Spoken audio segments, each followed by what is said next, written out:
And I'm here. Yeah, last week was interesting. I don't know how you get an ear infection when you weren't sick. It's just, I went to bed fine and woke up with this side of my face lit up and this swollen all up in here. And so, yeah, that's what happened to me last week. I was at the emergency room because it was like so painful and looked like I didn't know what was happening. I was like, what's going on here?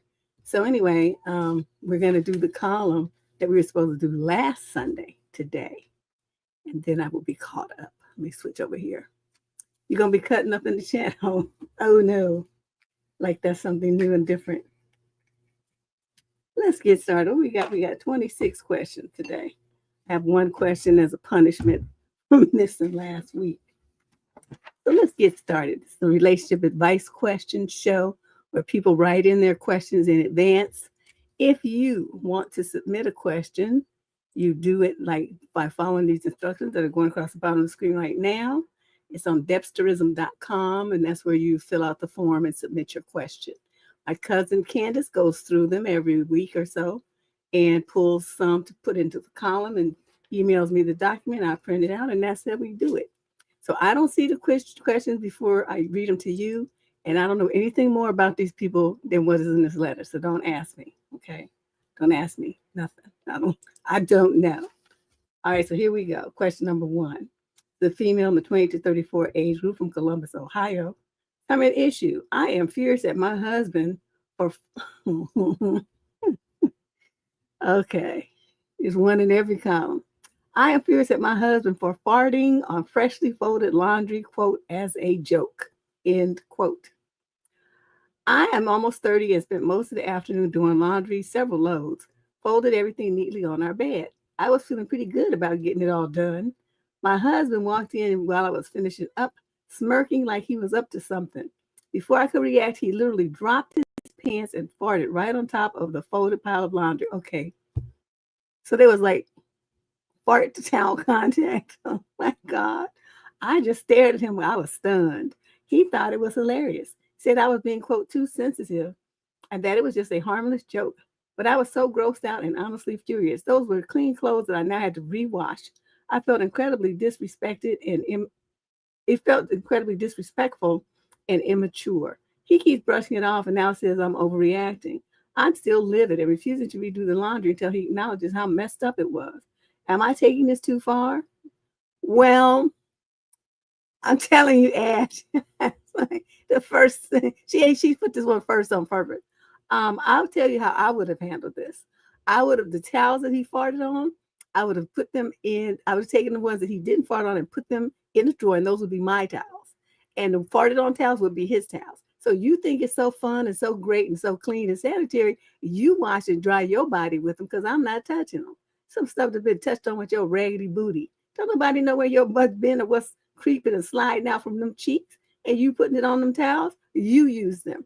And anytime you don't want to use them, guess who's going to wash them? It's not going to be me. It's going to be you. Now, that's how I would have handled it. I wouldn't have got myself all in an uproar, and I definitely would be thinking about rewashing all of the clothes because he didn't fart on all of the clothes. He only farted on the, the area where his butt could reach. Unless your man is like hella big, which you didn't say. I mean, I'm talking like 400 pounds or something where he got like acreage for his booty. But, if he just like a regular built dude, he only touched like one, maybe two sacks of towels. And so on that instant, those would be his towels. That's how Deb would do it. Hi, Dr. Steele. It's not worth getting yourself, losing like lifespan over something like this. Yes, was it immature? Completely. Your husband is, y'all in the 20 to 34 age group. So you said you're 30. So he's, we're going to assume around that age. He's less than 34 because you would have put him in a different age group. So he's plenty old enough to know that this is stupid. Now, like I said, I would not get myself in a snit about it, though. I would just politely remove the towels I was going to use for the week from the fart zone, and he would have all the rest of them. Everything that was even in the near vicinity of his butt. That's just gross. Who does stuff like that? My brothers was pretty gruesome growing up. They're kids, boys, just stupid. They do stupid stuff. But even they would know better to do something else like that because my mother would have killed them. So that's just, your husband is just something wrong with him. Question number 2. This is a female. She's 22 to 27 from El Paso, Texas. Summary of issue. My boyfriend won't let me go on a family trip. Your boyfriend won't let you go. Okay, I'm trying to understand how that be working. Okay, my mom has recently surprised my sister, myself, and my daughter, who's 5, with a trip to Disneyland for spring break. It will be for 5 days and everything is already paid for. The plan is for us to drive together and share the suite at the resort. I've been really excited about it because Disney is pricey and I wasn't sure I'd be able to take my daughter, but I was really nervous to tell my boyfriend who I live with. I knew he wouldn't be happy about me going, would either number 1, try to get me to not go, or 2, try and come with us.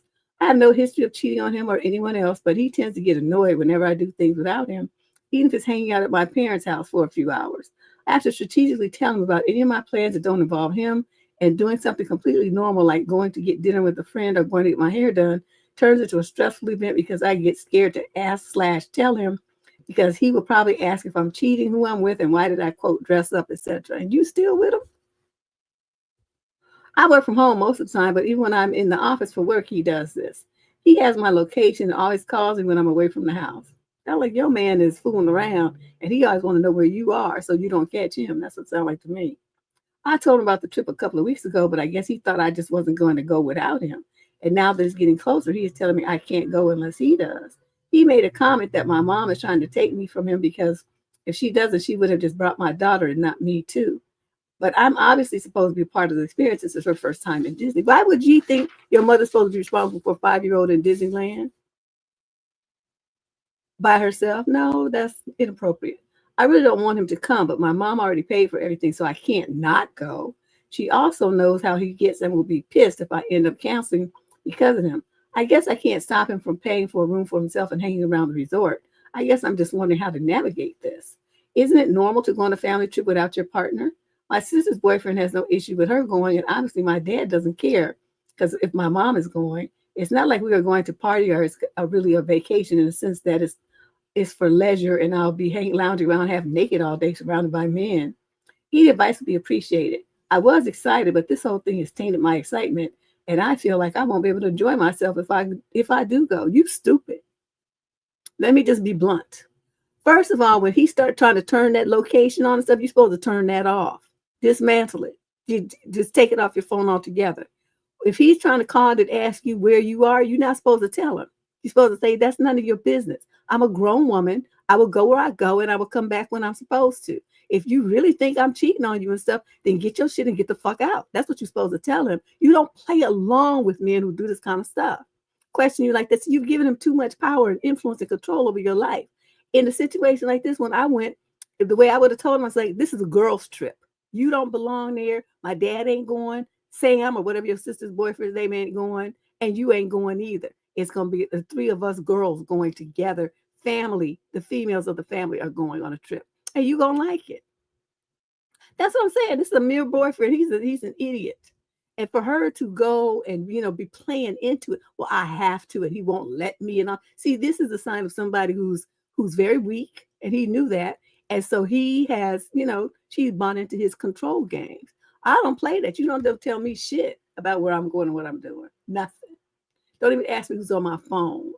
If I'm going somewhere, where you going? I'm going where I'm going. Well, when you going to be back? When I get back? So my boyfriends learned real quick, husband learned real quick. Don't ask me nothing because it's not your goddamn business. I'm not going to ask you either because I don't care where you are when you're coming back. I have my own stuff going on that I'm busy with. I don't live my life for a man, and I don't want any man trying to live his life for me and control me, monitor my whereabouts, monitor who I'm friends with, monitor my visits with my family or friends. You're not going to do any of that. But see, you, girlfriend, you let him get away with this for I don't know how many years. Your daughter's 5, so it's been at least 5 years and 9 months. And so, he's used to it now. Now, why you give some man this kind of control over you, I just don't understand it. But you need to start turning this around real quick. You're going to go on this trip, and you're going to tell him it's a girl's trip, and it's inappropriate for you to even say a word about it. Just shut up. And then you pack your stuff and you go. Now, if he try to get jiggy and want to put his hands on you or something like that, you pick up the nearest blunt object, clock him with it, and call 911. And cart his ass off to jail for a little bit, a little sit down. He'll be all right. His ass will get real straight then. Because, when you get in jail like that, you got the DV on your record. It's hard to get certain kinds of jobs because they do a background search. And they have women employees. They're going to think that you're going to, bring that shit to the job. And so, he's going to mess himself up if he continues down this path. This is a bad way for him to behave. And he doesn't even see like the long-term, big picture problem that he's creating for himself. But I sure would tell him about it too. Let's just run through this. Let's just do a projection of the future, what your future would look like if you get stupid. Yeah, just a mere boyfriend and a raggedy ass one at that. So anyway, that's my suggestion. You say you want to know what to do. That's my suggestion. Tell him it's a girl's trip. You're going, your daughter's going, and he gonna like it. That's what you say to him. And he's going to be like sitting there with the Pikachu face, so shocked that you stood up to him for a change that he's not going to say anything. What can he say? It's girl's trip. You don't have a uterus or ovary, so you can't go. Question number 3. This is a female, the 28 to 34, no location provided. Summary of issue. I got ghosted and I need a hug. Well, you ain't going to get one from me. We don't do those here unless you're like a little young kid, 18-year-old and having some drama because you don't know. That Pikachu face. He going to be, because we her first time standing up to him. But she probably won't do it. She's down too scared. I feel like I won't be able to enjoy myself if I do though. Like he gonna have that much control over you. I would be still taking selfies of myself at the Disney nightclub dancing with Mickey and Goofy and them. Okay, so she needs a hug. Ugh, it's probably a millionth time somebody's writing to you about this, but man, getting ghosted sucks ass, she says. Long story short, I met this guy at a conference, and he was such a gentleman initially that it was almost unreal. We had been seeing each other the last couple of months, exchanging at least a couple of messages every day. We went out multiple times as well, and I think both of us had a wonderful time. Okay, multiple times, couple of months. Are y'all catching this language? We already know what this is. Okay, a couple of days back, we attended a concert together that he really wanted to go to. It was amazing, but at the same time, a little too romantic. After that, he hasn't initiated any contact with me from his end. And when I did today, finally, after a couple of days, he actually put my call to voicemail. I know I should have seen it coming, but man, it sucks. I actually opened up after such a long time, and it's the same story all over again. Why does this keep happening? I guess this is basically a rant, but what can I do to get past this? You can revamp your dating strategy. Let us go back over. Now, you was real sketchy with the information. Some of the people write in, they just tell me too much. And then he said, and then I said, and then on Tuesday he said, and then on Wednesday he said, and then at 1 o'clock, they just like too much information, and you brushed over stuff. But I can read between the lines because I've been doing this for a long time. So you met this dude at the conference. He was fine, and he hit you, he ran his little game, and you bit. That's what happened. So he was such a gentleman, it was almost unreal. That means you got love bombed. So then you've been seeing each other the last couple of months, exchanging messages. Okay, so he's trying to date by text, and we went out multiple times as well. Multiple does not mean even once a week. Multiple does not even mean every 2 weeks. Multiple is here and there. So multiple to me could be as few as 3 and as many as 5. But it ain't really dating. Okay, he just took you out enough to get you used to him, to let your guard down, to get the pennies. That's what happened here. Now, if a guy was truly interested in you and you guys are in your 28 to 34 age group, why would you let a man send you text messages to keep in touch? Why would you allow somebody to do such a low effort way to try to build a relationship with you? See, you're projecting like desperation and no kind of standards. There's no way in this world a woman your age, this is some teenage shit, should be accepting texts from a grown man and who's trying to get to know her and date her, and that's the only contact that they have. Girl, you need to revisit your dating strategy because it's all kinds of fucked up. Then secondly, okay, so you went to this concert and then it was amazing, but a little bit too romantic. So that means he was kissing and hugging and love bombing and rubbing your booty and all these other fun things here. And then you got sprung and he slept with you. And then he was like, yeah, well, mission accomplished. And he's deuced out.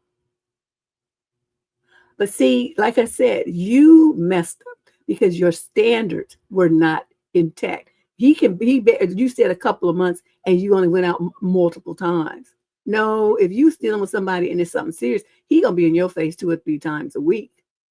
Okay. If not almost damn near every day. Like you have to fight him off and tell him I need some private time because he just want to be up under you all the time. Then they call you. They don't just text you. He send the same text to 3 or 4 chicks. Just cut and paste or forward. Okay. That is low effort. That is no kind of investment of time, energy, or money, which is what a man does when he's truly interested in you. He invests in you and the relationship. But you've totally ignored that as well. And so now that he ghosted you and you put your call to voicemail, you want to act all brand new and shocked and appalled. You should have seen this coming because nothing he did was saying that he was serious about you. His approach was what I call seduction. And you as the woman, you have to pace this kind of stuff. You have to set the standards and you have to, if the guy's not going to meet him, he's going to be hitting at you with that game about, well, I'm so busy and, I have mental illness and I have all the, he got all these afflictions and all this old shit here. You're supposed to cut him loose. But you didn't do any of that. Oh no, Giggles has arrived. Yeah, it was just total game. He was consistent, but he wasn't serious. See, he was consistent. He was consistent in his bullshit, but she didn't recognize it as bullshit. That's what I'm saying. Because he was consistent, but it wasn't nothing for her to be dependent on. She should have been going out with 2 or 3 other dudes that would have been doing the same shit, and then she wouldn't get wrapped up with any of them. Poor child. But she's kind of old for this, right? She's not saying she's in the 28 to 34 age group. That's kind of old to be falling for this game. Let's move on. Question number 4. This is a female in the 18 to 21 age group from Fresno, California. Number issue. My boyfriend said he can't deal with my depression because it makes him too anxious. Ooh, I'm right there with him. We had this conversation a few weeks ago, but it's been on my mind ever since. We've been dating for a little over 2 years, and he's a year older. So we were long distance while he was at university and I was still in high school. Oh, we currently go to the same university. I'm also his first girlfriend. He's my first serious relationship. I've been struggling with depression lately and being down. I had a talk with him, asked if he wanted to hear my problems when I feel super depressed, like talks of me attempting, or when I just don't feel good. I think Candace probably edited that, but you know what that word is. Not sure how to describe it, or if I should just only tell my therapist. I tried telling him before and about my feelings, but he instantly shut it down and said that it makes him so anxious he doesn't want to talk about it or hear about it. He said that discussions like these get him so worked up and so anxious that he can't talk about it. He also said that going into a relationship, he didn't expect to have to deal with depression or self-harm. He said that it's not normal for anyone to deal with this. He said that going through difficult times, I guess not like this, is more manageable. I asked him, so would you leave me then? And he said, no, but I just can't deal with it. It makes me worry so much. I don't know, that made me feel so icky, like he didn't really care about me. I felt so emotional and felt like there was a lump in my throat. Oh, see, drama queen. I got up and I started walking away. He got up and asked if that was all I wanted to talk about, and I said yes. I can't remember what happened afterwards. I was really emotion driven and wasn't thinking clearly, but I think he just kept defending himself. I told him that we were done and I wanted to break up and started walking back to my dorm. I stayed in the stairwell for 2 minutes and I sighed and went back outside to find him. I had to chase him all the way until he stopped walking and we had another talk. He explained himself again about his anxiety. He said he just can't fathom seeing me now and that would not, and then I could just be gone the next day. He said how I was his connection to this world, and it's the reason he gets up and even why he has motivation to keep doing things. He said that he wants me to be okay, that's all he wants in this world. I guess I understood where he's coming from, but the main problem I had was that there's no sense of support. Obviously, I'm not going to trauma dump everything. No person should go through that. That's why I have a therapist. I'm just really terrified that I'll be sent away, even if I mention anything about the S word. So I haven't gotten to that topic yet. We kept talking and we came to an agreement that I would talk to my therapist about this and that he would do anything to support me. We also agreed that me saying to break up was dumb and there'll be no next time for that. I just feel so confused. I don't know why love always leaves at hard times or why he completely switched up at the end. I don't know if I'm completely in the wrong or if he did something wrong. This is my first serious relationship. I'm not sure how things work in a serious sense. I'm going to tell you something. You are 18 to 21, he in the same age, whatever. Let's just say you 19 and he's 20, just since you said he's a year older.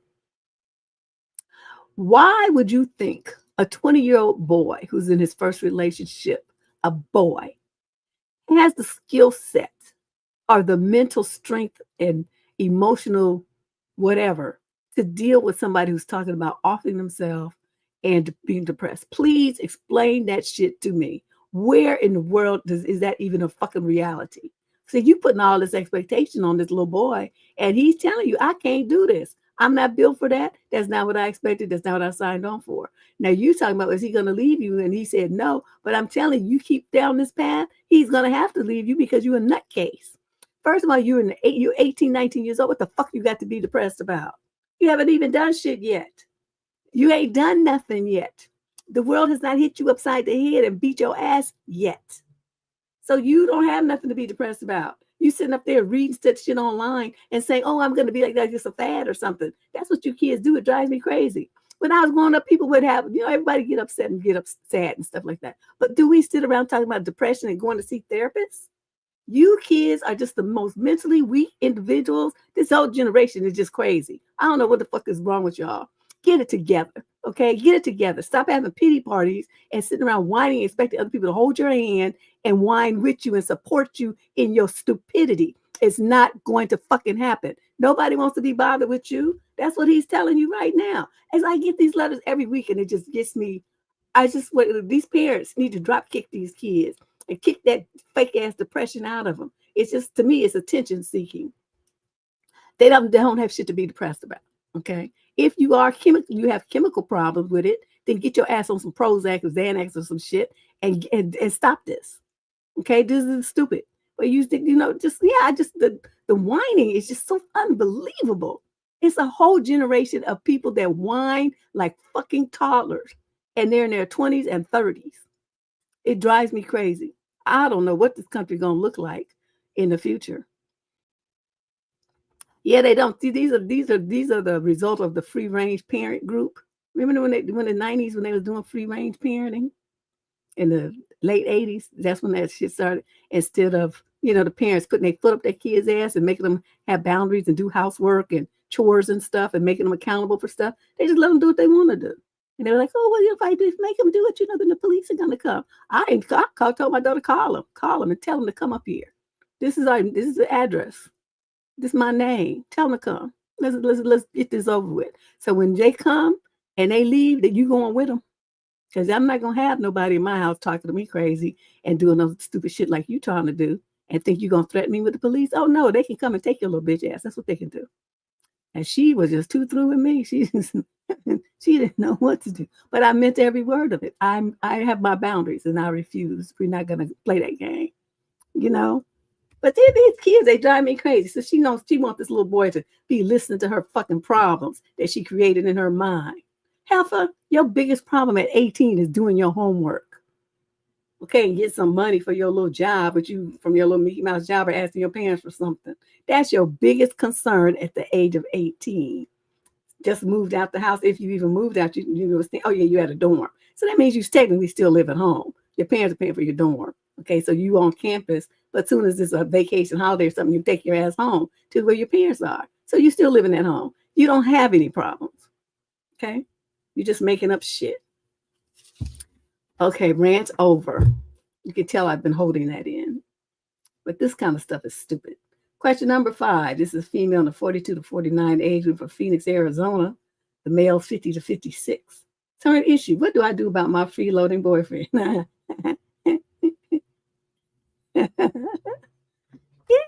you know it's Mickey Mouse job. Little silly ass sandwich making shit or something.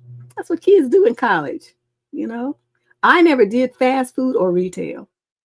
I always worked in offices.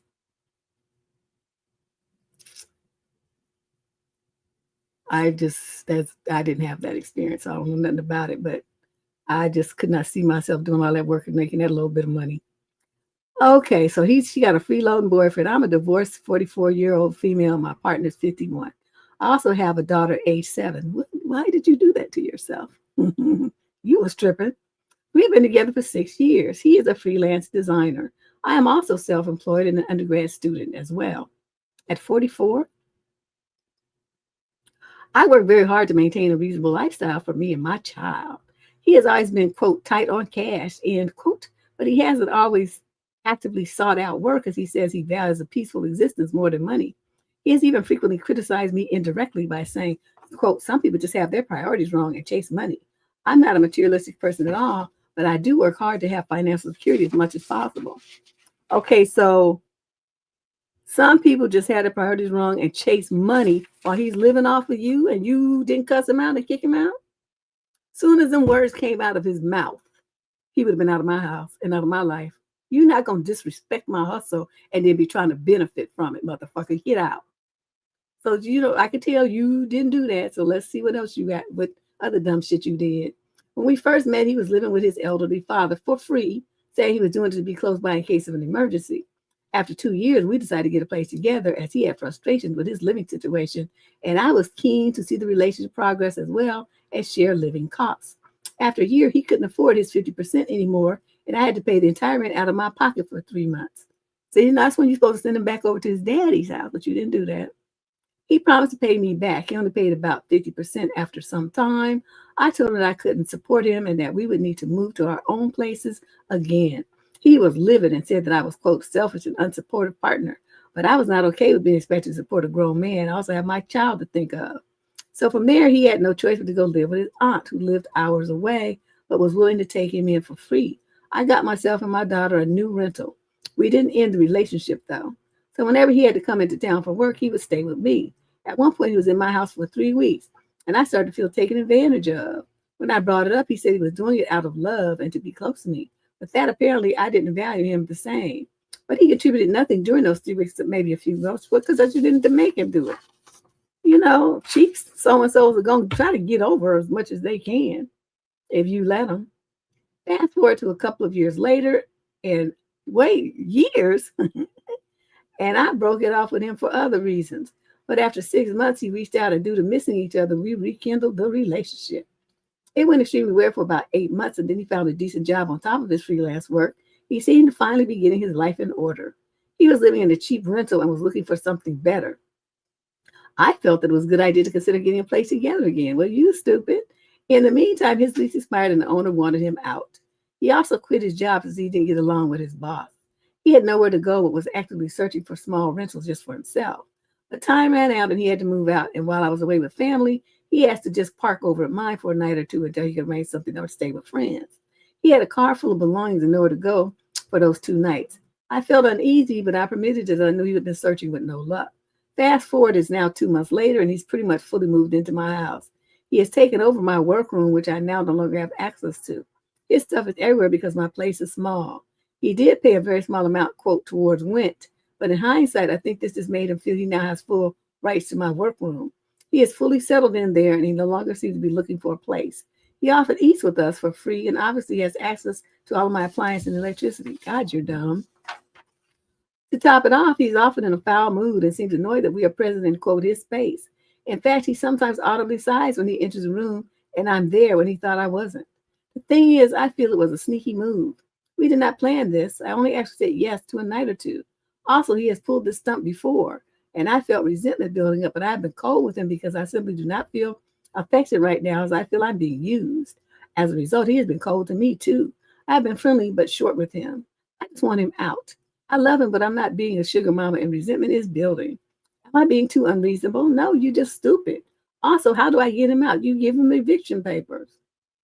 He has nowhere to go. I don't give a fuck. He live in a tent and park. I live under park bench. That works too. Put some little plastic over it and it'll be all waterproof and everything. Okay, you know, I don't want him to be I don't want to be a witch either. It's not my style. Well, then you go keep getting used. I need him to leave, but I want to do it in a loving way. Can you help? Nope, I cannot. I do not do loving here on this channel. I don't do that. I don't do loving. I don't make concessions for stupid women. See, the thing that's bothering me so much about you is you're setting this. Your daughter's watching this. Okay, 7 and 8 year olds know what's going on. They are not dumb like people like to think they are. Your little girl is seeing this man use you. You mad, and I said she's seeing this. Don't you think kids model our behavior more than we think they do. They look at everything that we do and everything that we say, and then they repeat it. Now, this could be good or it could be bad. In your case, your daughter's going to be as fucked up as you are. Because, you know, by the time he came, you came back, and he was still there, and them 2 days had passed by. You're supposed to tell him, get your stuff and get out, go stay at a hotel or something. You can't stay here. But that's not what you did. So then the 2 months turned into the 2 days turned into 2 months. And now who knows how long it's been. Now it's years later. Yeah, you're talking about being nice and I want to do it in a loving way and all this old shit here. You stupid.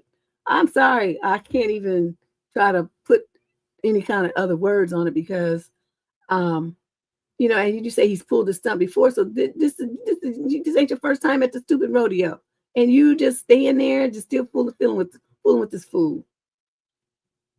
Girl, there's nothing I can say to you except go see your attorney, discuss the situation, and file whatever papers you need to file to evict his ass. And then don't you ever let him live with you again. As a matter of fact, you need to break this off and move on. This is stupid. Get you an attorney so as everything's done legally and correctly that protects you and your daughter, and get him up out of there. The main thing is you and, you know, rental. If he's not on the lease, the landlord could probably do it. But, you know, the landlord might get an attitude and kick you out too, which might not be a bad idea because you need to be a reality check about your dumbness. So, yeah, consult with your landlord and see, because the landlord could do it. Just, I just don't even know what to say. This just don't make no damn sense. See my t-shirt? It says, I'm just, hold on a second. What the fucking my way through life. In honor of this show, because that is what I say every day I do this show. What the fuck is this? Let's move on. Question number 6. We got 20 to go after this one. Female 22 to 27. Oh, there's no location on here. Summary of issue. Do boyfriends really see/notice their girlfriends? I'm judging based on my experience with the men I've dated, with what my girlfriends share with me, and by what I see online. I kind of want to share to see if it's a common thing or not, in your opinion. I'm 26, by the way. Why I feel men I encounter don't really see women. Number 1, they rarely notice or remember details about me. Number 2, they didn't really seem to appreciate me much. And when I asked my exes directly what they like/love about me, example 1, I love the things you do for me. Example 2, you're pretty, and kind. Number 3, it made me feel that they don't really love me. They just tolerate me and use any girl they could get, and that girl just happened to be me. Number 4, they were incapable of emotional mirroring. When they didn't give a feedback on what I told them, they just started their own monologue without reacting to what I said. If I asked questions, it was just to start talking about themselves. They didn't respond to what I told them at all. And number 5, they didn't try to meet my needs, even though I expressed the things I like. Again, they didn't even seem to remember what I said. Once I cried in front of an ex and he did nothing, possibly didn't even notice. Quote, to be loved is to be seen, end quote. It's not just a simple, he didn't even notice I have a new haircut. Deb, it feels like he literally never noticed me in the entire interaction except for the times where I could be of use to him and his needs. Well, what have I said? What have I said on this channel like for at least 10, 12 years? You girls and these boyfriends, boyfriends don't mean shit. Boyfriends are a waste of your time. In a situation like these things that you discovered that these guys were doing or feeling or not feeling and not doing.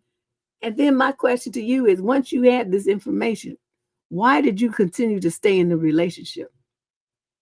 What was it that you thought was going to magically happen that was going to be different than what he was already showing you? They show you who they are.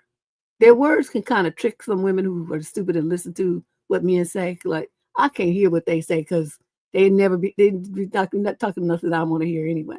And it just sounds like wah, wah, wah, wah, like the Charlie Brown from the 60s and 70s or 80s or whatever. It sounds like that to me. Just wah, wah. I just can't. I mean, 90% of what comes out of men's mouth is stupid. It's just stupid, as you noticed. So it gets a little better when they get older, but not that much. It's still like shows arrested development for the most part.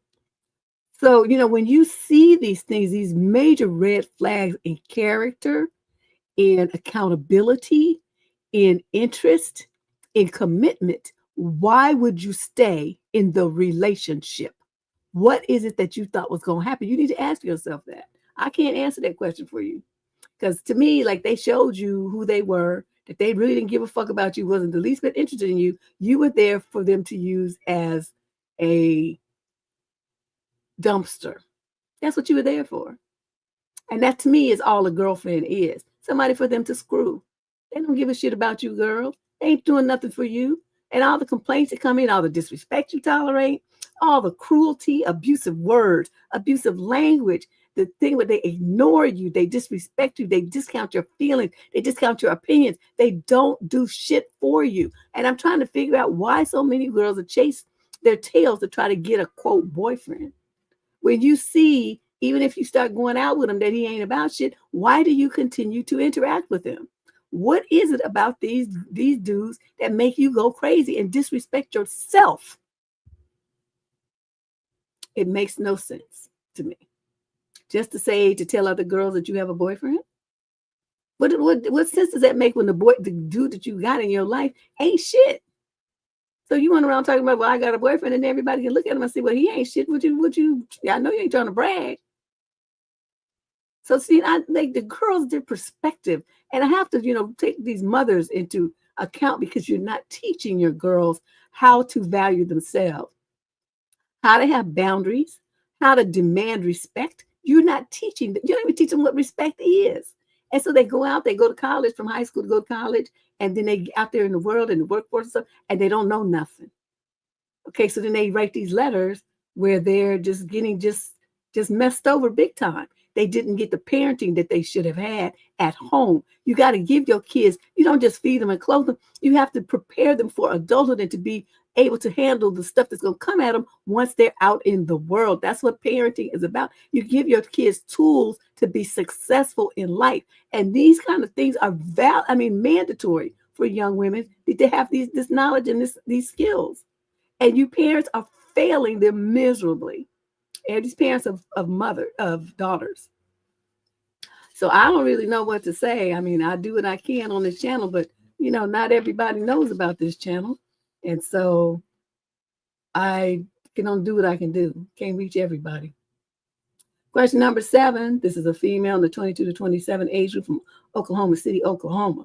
The male's 20 to 34. Sort of issue: is my boyfriend's attitude about cleaning and household duties a deal breaker?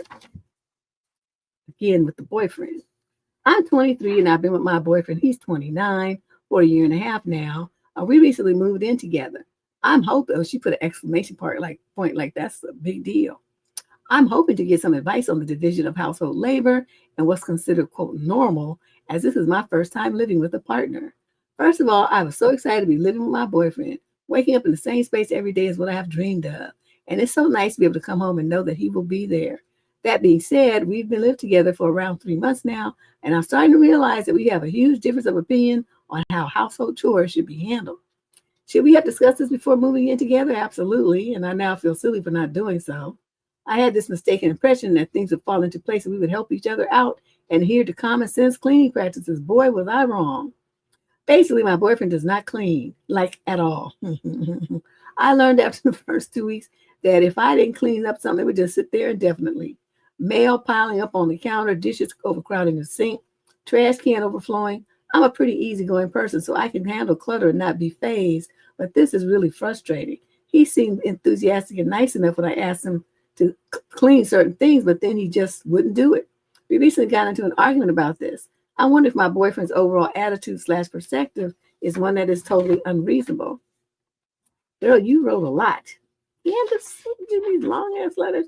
I asked him how we could more effectively divide up household responsibilities so things stay clean and organized. I don't really care about a perfect home, just a decent one. And he told me that if he was being blunt and honest, he thought cleaning was a waste of time and mental energy, and he has to focus on and think about cleaning. He's draining valuable mental energy that could put toward his side hustle project. He's trying to start his own company, but rarely, if ever, actually works on it. Okay, so you got a Dusty. That's what's happening here. He then outright said that he expects me to pick up after him, and that in doing so, I'm showing my love and respect. Oh, wow. Oh, the game is strong with this one, says Yoda Deborah. This all sent me reeling, and I have been kind of keeping my distance and figuring out what I should do. I don't want to spend any portion of my life cleaning up after a grown man, but this attitude from my boyfriend is truly shocking, and that's why I'm struggling with it and wondering if it's a deal breaker or if we can work through it and come to a compromise.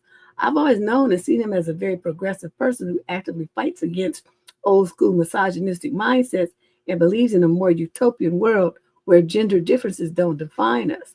His attitude is a total 180 from his usual take on life and the world. I'm wondering if you're wondering how I never picked up on any of this before we moved in together, it was because he lived with his parents and their house was always spotless. I'm now suspicious that his mom was doing all the cleaning. Well, it could have been his mom and dad too, but yeah, you're probably right. My question is it possible to reason with someone and come to an agreement/compromise? What might that compromise look like? Is this a lost cause? I love my boyfriend so much, but this has tarnished my respect for him, and I just feel awful. Yeah, figure out how you're going to move back out.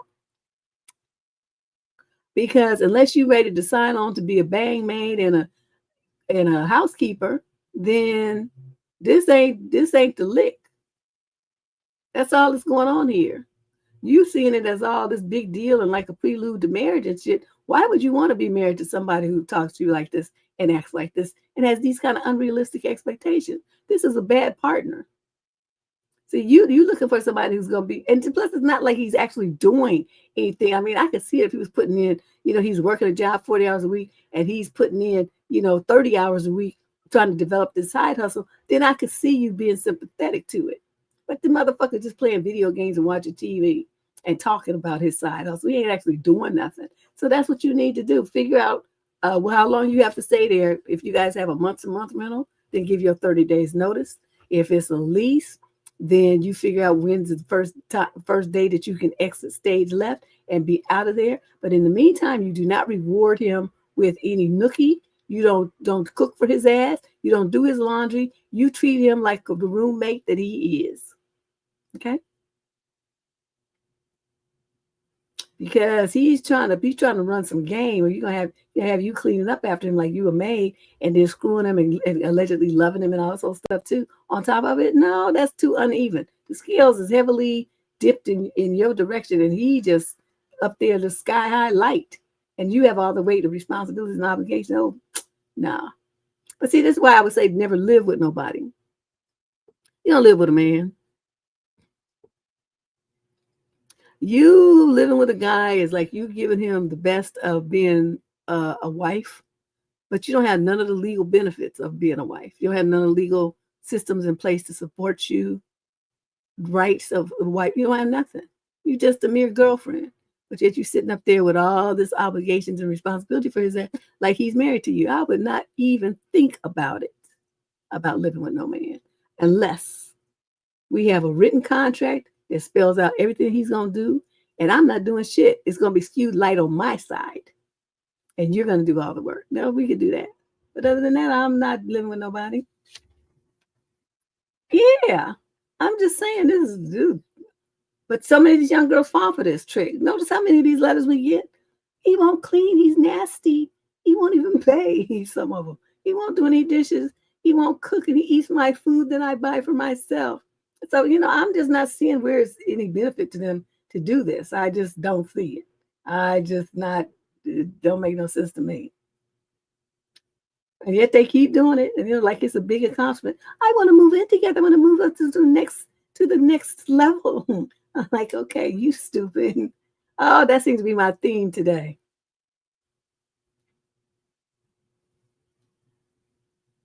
Yep. That's right, Michelle. But most women they don't have the patience for it. They don't, want to wait for that guy to come along. They gonna be rushing shit. Yeah. Who does that? That's just so nasty. Let's move on. Question number 8. This is a female, 2227, from Luton. I don't know how you pronounce it. Bedfordshire in the UK. Summary of issue. This man wants exclusivity after just 1 week of dating. I'm not even sure why. He claims he has never had the exclusive talk in his past relationships. And you believed him? He said that he talked to a woman and they were pretty much together after that. He then asked if I'm talking to other men. I said no, but I am talking to other men. Good job. I felt that it was really none of his business. I told him it's none of my business. He's talking to other women. I told him we have not had the exclusive talk yet, and it's too early to even ask that question. I said I need just 2 to 3 months to know if I want to be exclusive. I told him I need to know if we are compatible. He said, I am attracted to you and you are attracted to me, so why wait? I'm old enough to know what I want. I told him attraction doesn't hold relationships. I also said I don't have nook until I'm exclusive with the man. Well, you shouldn't have made that announcement. That's what they look for, you dummy. Oh, you girls. Always, you don't think men know that, players know that's what you want? And one committed relationship coming right up. Stop saying that to men. They already know that's y'all's mentality. Okay, they already know that. They play you because you have that mindset. It's an easy script to run on you. Oh, he goes on some tirade that I don't really like him because I don't want to jump into an exclusive relationship so fast. What should I do now? Block him. Why is this even a question? You're trying to run some game and you're not playing your role. You're not playing your position right. You're being contrary. And so, he's used to running this little game. Like, number one, you're different and special because I've never done this with any woman before. That gets like 99% of women right there. They feel like, well, I'm the special heifer, and that he really sees me as something unique and wonderful. So then they hit you with the mash. They want to be exclusive. You theirs. They staking a claim, and there's all kind of language that they use about it. Where's your other men at? You need to tell them you could be taking, whatever. But the message communicated is that he's taking a claim on you and that y'all is a couple now. And then number 3, they say that because they know the majority of women don't want to feel like they're just sleeping around loosey-goosey. They want a quote boyfriend. And so the guy starts angling you in that direction so that you can be the girlfriend and give up the goods. All right. So he hit you with that, we're attracted, when that didn't work, then he hit you, well, we're the adults here now, and we can do what we want to do. So, the commitment part didn't work. So he flipped to where we're attracted, we're adults here now, blah, blah, blah, blah. So then he's trying the other angle, which is, you're a woman of the new millennium, and you can just do whatever you want. You don't have to have ties. So he was hitting you from all sides to try to get them panties. Your best bet would be to go into your phone. Where's my phone at? Go into your phone. Oh, here's my phone. My beautiful phone. Nice. A little case. Oops, this is supposed to cover the camera. A nice little case there. See, you go into your phone and you go, boop, boop, boop, boop, boop. Block. That's what you should be doing with this guy and not give him a second thought. Okay? Let's move on to the next letter. Letter number 9. Oh my God, I'm only on number 9. We got 26. Female 20 to 34 from Truro, Cornwall, England. The male's 20 to 34 as well. Some have issued. My boyfriend's dad constantly degrades and insults me as a joke. What do you mean constantly? That motherfucker would have had one good time. Yeah, Michelle, but it's like, I mean, the games are the same. It's the same shit. They don't have any new games.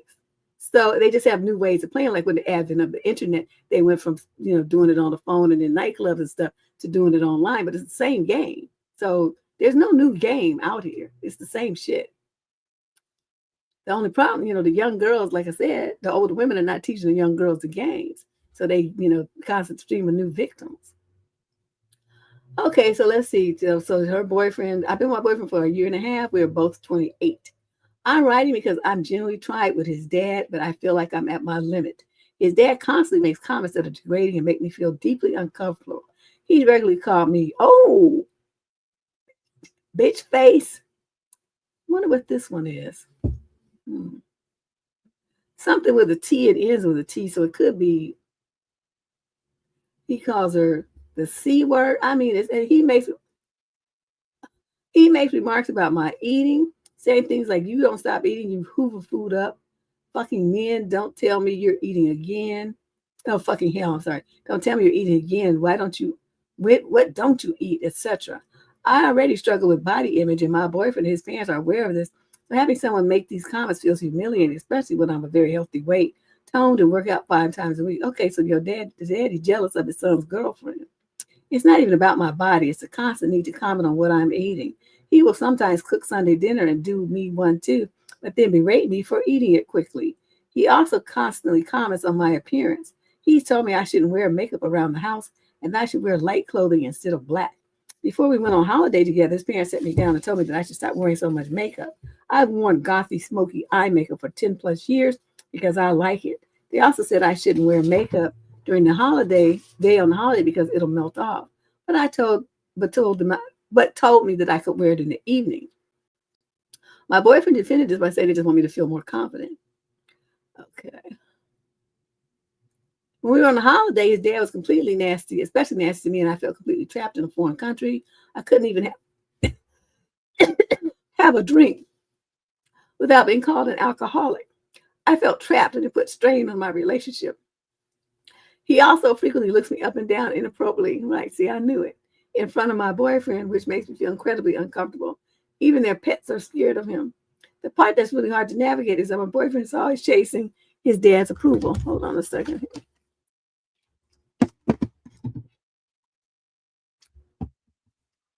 His dad was so cruel and cold to him growing up. They only formed a relationship after COVID, despite always living together. His dad always favored his only sister, which is ironic given how he talks about women. And yet my boyfriend insists his dad loves me and is protective of me, saying he would go to war for me. But that doesn't match anything I've experienced from him. My boyfriend has confronted his dad before, telling him to stop with the name calling. His dad hugged me and apologized, saying it was just a joke and that he'd be more careful. But since then, it feels like he's been on a mission to push my boundaries even further, almost to prove that I can't tell him what to do.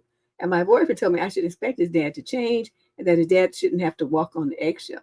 I love my boyfriend. I love the time we spend together, but I'm at the point where I want to completely avoid his dad because he makes me feel so uncomfortable. My body literally goes into fight or flight mode when I see him. How do I set boundaries when my boyfriend doesn't seem to think that I should? I really appreciate any advice. You stupid. Okay, is that the theme for today's questions? Why would you call yourself in a relationship and you accept such disrespect? I mean, that just, you let somebody call you out your name to your face over and over again and you still stick around. That's why he's up in the ante and keep doing it, because you haven't stepped back and cussed him out. You old fucker who's sitting up there you can't nothing else to do with your time besides sit around and try to think of stuff names to call me. Your son's girlfriend. Don't you think that's inappropriate? What you looking at me so hard for? You need to be looking at your goddamn wife. That's what you need to be looking at. You be sitting up here looking at me like that and calling me names, fucking asshole. That's what you should say and tell his wife, you dumb bitch, because you married to a fool like this that disrespects people like that. And tell your boyfriend, you know what, you could kiss the inside of my ass because I'm out. That's how you should have handled them. But you just sit there like all meek and mean and just taking somebody talking to you crazy like that. I would still be going off. Yeah, Jessica, maybe we should change it to that. It's like, I wish I would that somebody's talk to me crazy like that.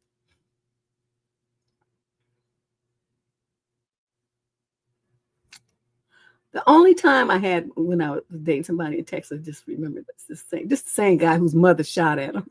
He was crazy. But I was young and I was just thinking, I was kind of stupid myself at the time. But I knew enough to know to speak up to his father. Okay, so his father said something to me about, because I'm from California and a lot of the stuff that's, Texas Southern cuisine, we don't eat that stuff out. Like, we don't eat that kind of stuff. Like, I had never heard of a cream pea until I got down there. You can't find cream peas in the store in California. I mean, at least not in the Bay Area. I mean, I don't know about maybe somewhere else, but not around here. I'd never seen those kind of things. And these like striped beans, I mean, all this different stuff. So he's sitting up there, he says, he made this comment, like, I was like uncultured, basically alluding to me being uncultured because I didn't know about this, Southern cuisine. I said, well, in the Bay Area, we eat sophisticated things. We don't eat country ass food.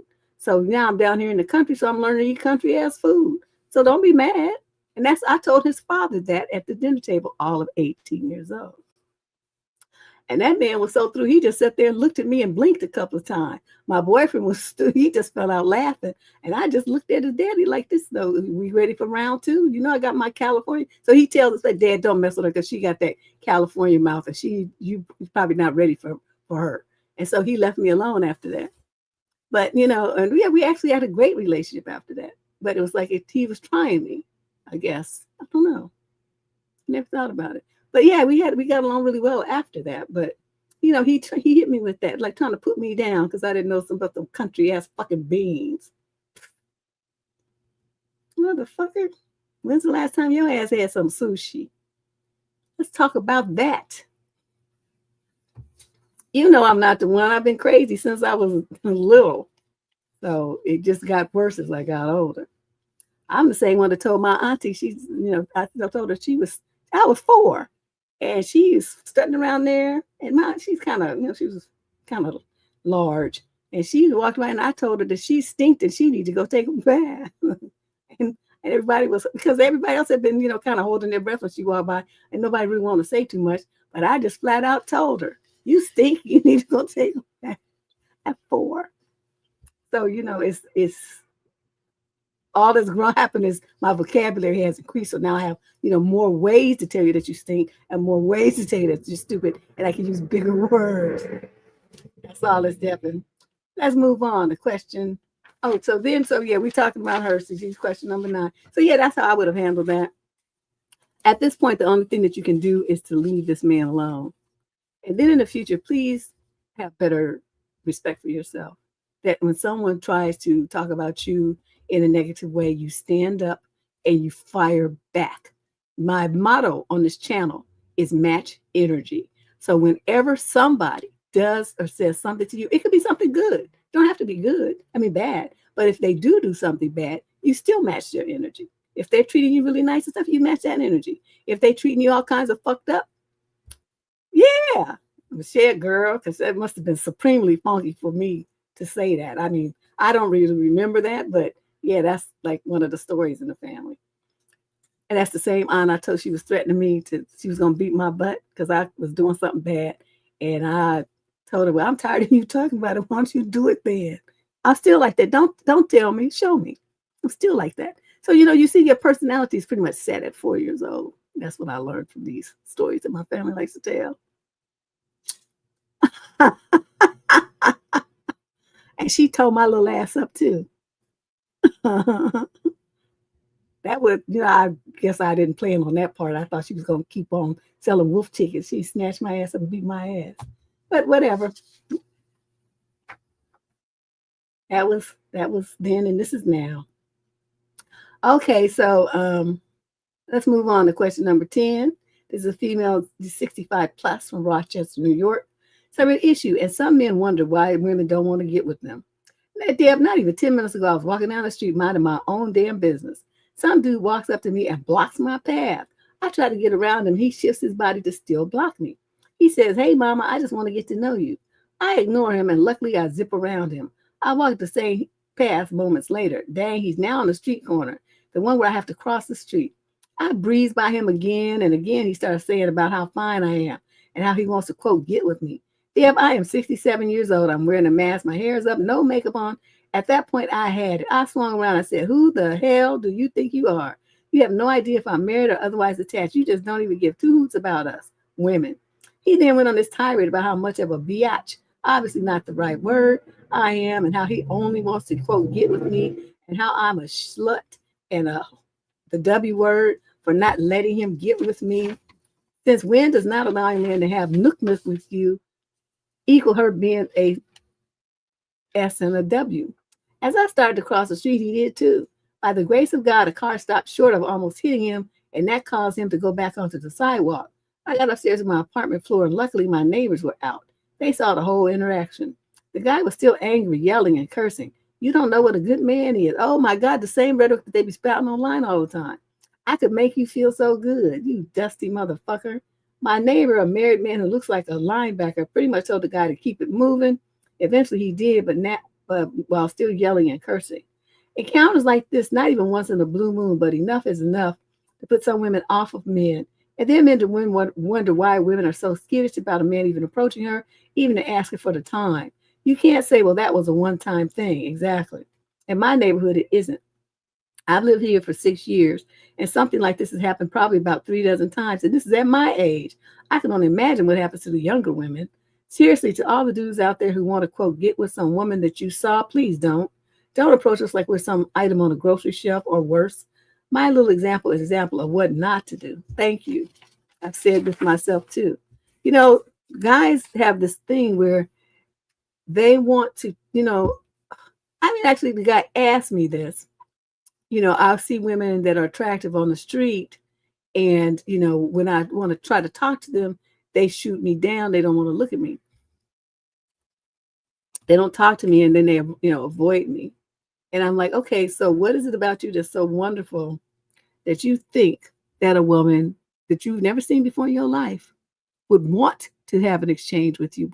What's so great about you? Tell me about that. Well, you don't have no answer. He just, well, she's cute. I want to get with her. So this is all about what you want. So you don't know nothing about this woman. Did she just get fired? Is she worried that she don't have no money? Did she just have to deal with identity theft? Is her daddy sick? Is somebody, dying in her family in the hospital? Is she trying to figure out what she got to do to get to her kids in daycare in time so they don't do that $1 a minute overcharge? You don't know what's going on in this woman's life, but you want to stop her from doing what she's doing, the path that she's on, to entertain your monkey ass? Is that what you're telling me? So then he just sits there blinking, because of course none of that had ever occurred to him that, oh my God, this woman is a real person and she might actually have something going on in her life that doesn't involve me. Horrors. I just never thought of that. Yeah, his face just he looks stunned. Admittedly, he's, young. He was about 24, 25, something stupid. But, the bottom line, though, is dudes, for real. When you're in public, those women are not trying to deal with you. Okay. The best thing you could do is act like you don't see her. Leave women alone in public spaces. Ain't nobody, and plus it's like, if you a dude and you feel like this is your best shot to get somebody, you're a low class, just curb monkey. Ain't nobody trying to get with you. You've exhibited yourself to be like the dustiest of the dusty, because only raggedy, dusty, trifling ass men try to pick up women on the street like trash, because you're exhibiting yourself to be trash. Gentlemen don't pick up women on the street. Like, they don't even try. They might nod their head at you or, do something like this, give you a little smile or something, good morning, sister, something like, but they're still moving. They're not trying to stop you, to derail you from what you're trying to do, to entertain and deal with them. That's not how they roll. They say good morning as you walk past each other, and they keep going where they're going to mind their business, and you keep going where you're going to mind yours. That's the difference. Yeah, it's like we just something there to please them and make them feel good or something. So they get all mad when you don't play their little script. So I constantly tell dudes, be aware of the fact that you ain't all that. Everybody ain't trying to get with you. You ain't that spectacular. You have a little raggedy job at the post office or UPS or some shit. I mean, you might have a girlfriend that likes you and stuff, but other women are not interested in you. You ain't balling like that. And you don't look like that here. Okay.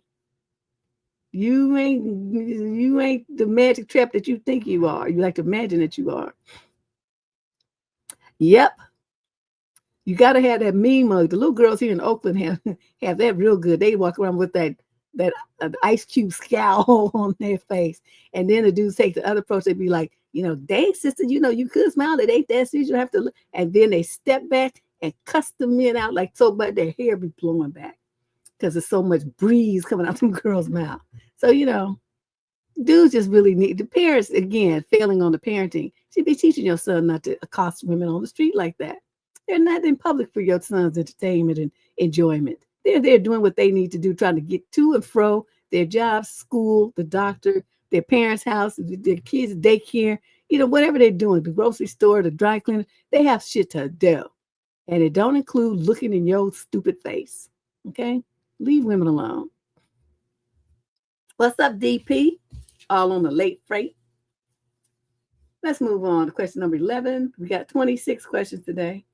This is a young lady in the 22 to 27 age group from Shipley, West Yorkshire in the UK. Wow, I don't think I'm going to call you in that name. Male, 20 to 34, some issue. My boyfriend doesn't like that I'm inexperienced. Before we had Nook Nook the first time, I told him I was a V. He said that was fine, but ever since we've done it, all he can tell me is how terrible I am at it and how unhappy he is with the Nook Nook. I know that I'm not really good, but it's embarrassing to hear that after every time we do it, and I feel super exposed. If I do something wrong, he'll get visibly annoyed, which ends the intimacy. I've always been insecure about my inexperience, and I keep thinking about how his exes must have been better compared to me. How to get past this mental block? What you do is you go online, okay? And there's going to be some married men who want to cheat. That's going to be your trainee. You're going to say, look, I need to learn some skills. I know you've been married. You must have some because, you still married. Your wife must be happy. So let's hook up and you're going to teach me some shit. And that's what you're going to do. Now, people be like, oh, that's messed up.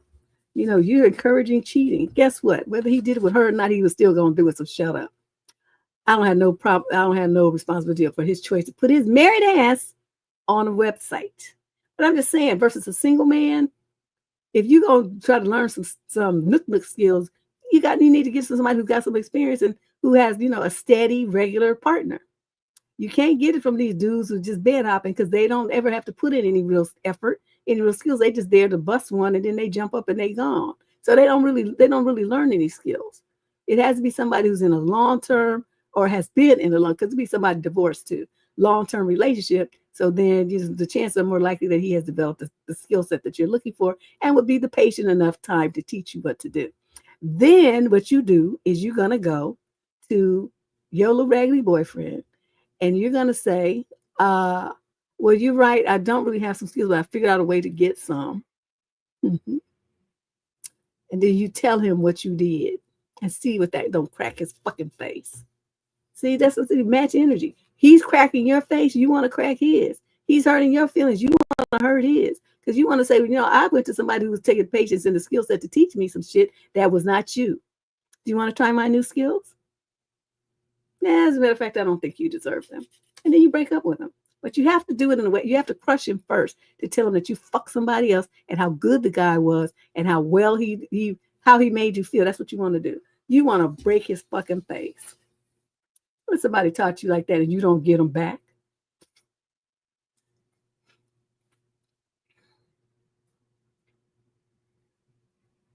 You girls are just way too nice. I would have been sitting there giving him my deaf side eye thinking, oh, I got something for your ass. You just wait.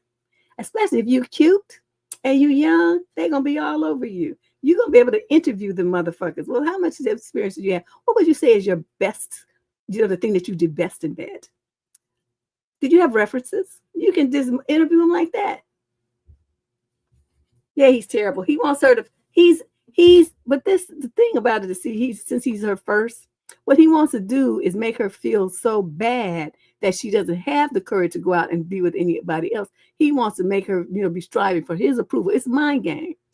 Striving for his approval so that, he's constantly holding this carrot out for her. So she's going to get, do freakier and freakier things, trying to make him be pleased with her performance. That's the game here. So I'm telling her a way to circumvent it. Now I'm hoping that and take her power back. I'm hoping that she listens because I'm telling you, this is easy. This is an easy fix. Like I said, you don't have enough men. You could just set up an interview and just say, okay, you're our top pick, and go for it. Question number 12.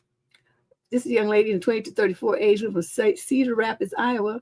Some of issue. I keep attracting anxiously attached / needy men. What am I doing wrong? My pattern seems to be that I'm attracting men who seem to be very anxiously attached and desperate to the level where within a month they want an exclusive relationship and want me to, quote, guarantee them my time / dedication / devotion, etc. And in my opinion, we just met and have so much to do in order to get to know each other. I am struggling to find someone who truly wants to move slowly and vet out each person they date, as opposed to going off of those warm, fuzzy feelings and diving in head first.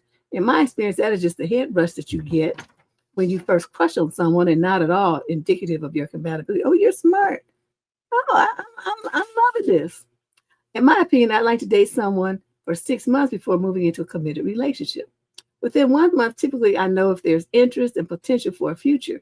3 months or so, I would feel comfortable enough to be exclusive, in the sense that we aren't on dating apps and shopping around for other people. Then a couple of more months of doing the relationship trial run, we could make it official, and now my mom can meet you. Boom! That's about 6 months in. Deb, is my plan unrealistic, or are these guys rushing things? No, they're rushing things for the reason I said earlier. They know most women want a committed relationship before they give up the panties. They're going to get the most out of you. You'll loan them money. You'll let them move into your house.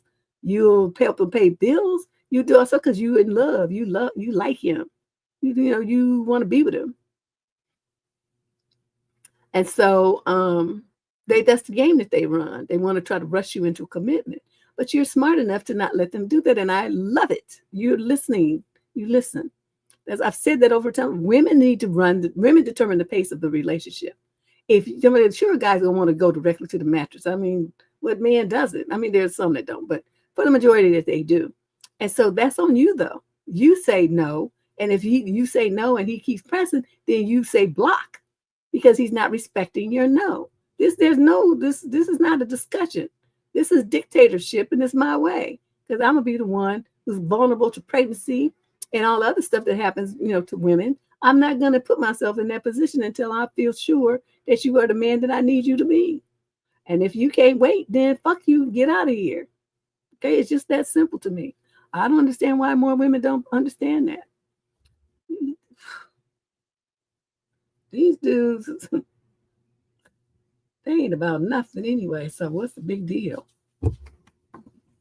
Question number 13. This is a female in the 18 to 21 age group out of Houston. Summary of issue: is rejecting a first kiss on a first date bad? Not in my lips. I don't know where your lips been. You having herpes sores and shit under gingivitis? No. Hi, Auntie. So I went on my first date of 2025 last night. We went out for a dinner, and since the place was closing, we needed to leave. LOL. So we left and stayed in his car, just continuing the conversation.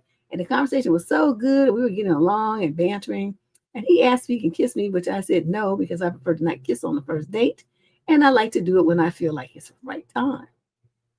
I was actually shy, but I find him attractive too, and will probably kiss him. But I made it a rule to myself to not kiss on a first date. He took it well, and we still talked until after we needed to go, because it was like 11 p.m. He dropped me off, and we hugged before I got off the car. Now, based on what happened and the communication, I wonder if he's not interested. We are still talking. I shoot him. I'm very much interested, and I keep on thinking about that moment. I can talk about the randomness of things, but physical touch makes me really shy for some reason. He did initiate physical contact, which I'm okay with, like he comparing of hand size and holding my hand and touching my hair. I have a habit of fixing my hair when I'm getting shy. He advised me, no, you did that exactly right. Maintain your boundaries until you're comfortable. It's great that you guys did all that conversing and all that kind of stuff, but to me, kissing somebody is an indicator that there's gonna be something more. Otherwise, I'm just like, we're gonna do the fist bump, or handshake, or deuces, or we're gonna do something like that. I'll wave at you, but I'm not. If I'm lip locking with you, that's making a statement, because I don't kiss everybody. Like I said, I have a terror of gum and mouth disease. And I'm not joking. Everybody has their thing. I have mine when it comes to gums, your gums being way up here, and you got bacteria, you got sores and shit, your gums bleed. Deb, no, I'm not doing any of that until I know about your hygiene habits and that you've been to the dentist recently and all this kind of stuff. Don't even think about making your mouth meet mine. That's not happening. So you're not gonna hear no argument from me out of it. All these people that go around just kissing everybody, then they have these sores all on their face and stuff. I saw this girl, okay, this was probably about 2 years ago. She had monkeypox face, where I don't know what she did, but it was like all around her mouth. That was the nastiest shit I'd ever seen in my life. And I was like, oh my God. I hope she, could fix it. But that was gruesome. And so, I'm thinking, well, that shit would never happen to me because I'm not kissing nobody. Yeah, it was Michelle, girl. That just, how you see stuff and you're really grossed out and you really don't want to see it because it's nasty looking, but then you're so fast that you can't pull away. It was like that. I was having one of those kind of moments. It was gross. Okay, let's move on. So anyway, I'm on your team. No kissing on the first date. I am fully in charge, fully aware of that. Plus, a lot of times, that gets your mind going. Yes, hormones racing. That really shouldn't be racing with this individual. You need to stay neutral and in control of your mind and your emotions to, really think about how this man is responding to you, to your questions, listen to his stories, getting a feel for who and what he is. And if you start involving yourself physically and get your hormones stirred up, a lot of women lose perspective. And then they going down a path just because they, got an emotional charge. And then they attach to somebody that they really shouldn't be attached to and wouldn't be attached to if they had taken their time and kept some distance. Question number 14. This is a female in the 22 to 27 age group out of the UK. Summary issue. Am I a bad person for keeping in contact with my pops? I'm 18 and my pops lives in another country than the one I'm in. He fled some years ago when I was little because he didn't want to show up to court. He was in a position of power and age many of the women. It's haunted me. We talk on the phone and he visits once every few years. I feel, as a woman myself and someone moral, like I'm a traitor for talking to him. Should I shut him out of my life to show him and be in solidarity? Somehow with these victims, even if they will never know it? It may be an OCD thing if this seems weird. I have that too. I keep myself up at night terrified that I'm in cahoots with an assaulter because I let him call me. I don't know if I'm wrong in this or if it just makes me just as bad, but it's making me go rather mental. I'd like, please, an impartial opinion. Thank you. Well, I'm going to tell you this. If my father had done some egregious shit like that and they was looking for his ass to arrest him for it, that means they have a lot of evidence, right? That means they have proof that what these women are saying is true. Now, if this was my father, would I want him contacting me? Hell fucking no. Hell could freeze over, devils go ice skating, all kinds of stuff would be happening, and I would not want to ever hear from that man. I would forget that I wouldn't even want anybody to know I was related to anybody who did some shit like that. Now, my concern is, you 18, so you in that age group where his victims were. Do you think a man who would do that to a bunch of other women wouldn't do it to you? See, that's the part that's bothering me about you. You're not thinking. Your father is stupid. Okay? I mean, just because he happened to screw around with somebody and made you, that don't mean he got any ties to you, especially since he's been gone out of the country and hasn't really interacted with you since you were little. So to him, he doesn't have like those fatherly protective vibes over you. He gonna see you as another young woman to SA.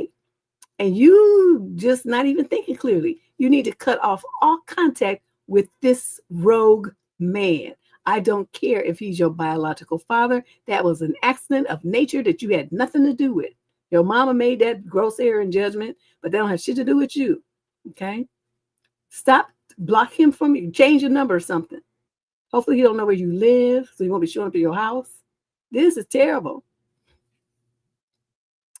Well, yeah.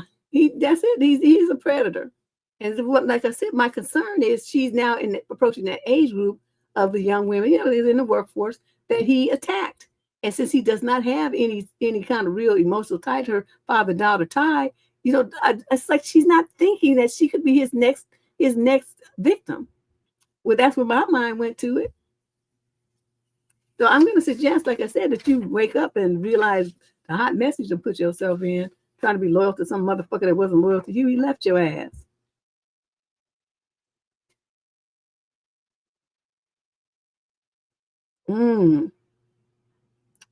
Yes, that's what I'm talking about. Let's move on. Question number 15 of 26. This is a young man, the 20 to 34 age group from Kansas City, Missouri. Summary of issue. Is there any hope for boring guys? Well, let's see. You all weigh in on this to sound like an interesting one. Yeah, my father would be dead to me too if he was a mess like that. The worst part about modern dating for me is that I'm either lying about myself on dating apps or I don't get any matches at all. And by lying, I just mean being very outgoing and trying to seem like I have hobbies. But when the actual date comes, it's not the greatest because I'm forcing myself into a bubble I don't really fit in. I'm a pretty boring person, but I enjoy my life. All I do is work, go to the gym, and sleep. Well, that's like 90% of men. I read as well, but not enough to talk about it. I like to code in my free time as well, but nothing dries up the conversation faster than me talking about a random ass application. No matter how interested you want to be, it's not going to sound cool. A common prompt is, what's your perfect Sunday? And my answer just seems boring. I want to be in jogging pants and a hoodie and not see the sun that whole day. Watch a couple of episodes on Netflix, read maybe, and take a nap. I want it to be Sunday right now, dude. I've had plenty of great matches on the app, but it never goes anywhere. They're often just a lot more active than I am. I want a girl who also likes to be boring at home. I also recognize my issue may just be dating apps in general, but I have no idea how to meet people in the wild because I just don't do a whole lot. I'm definitely open to certain things, but I just don't know where to start. I'm going to suggest that, you got parents, right? You got neighbors, you got coworkers. Start putting the word out to them women. Does anybody have single daughters?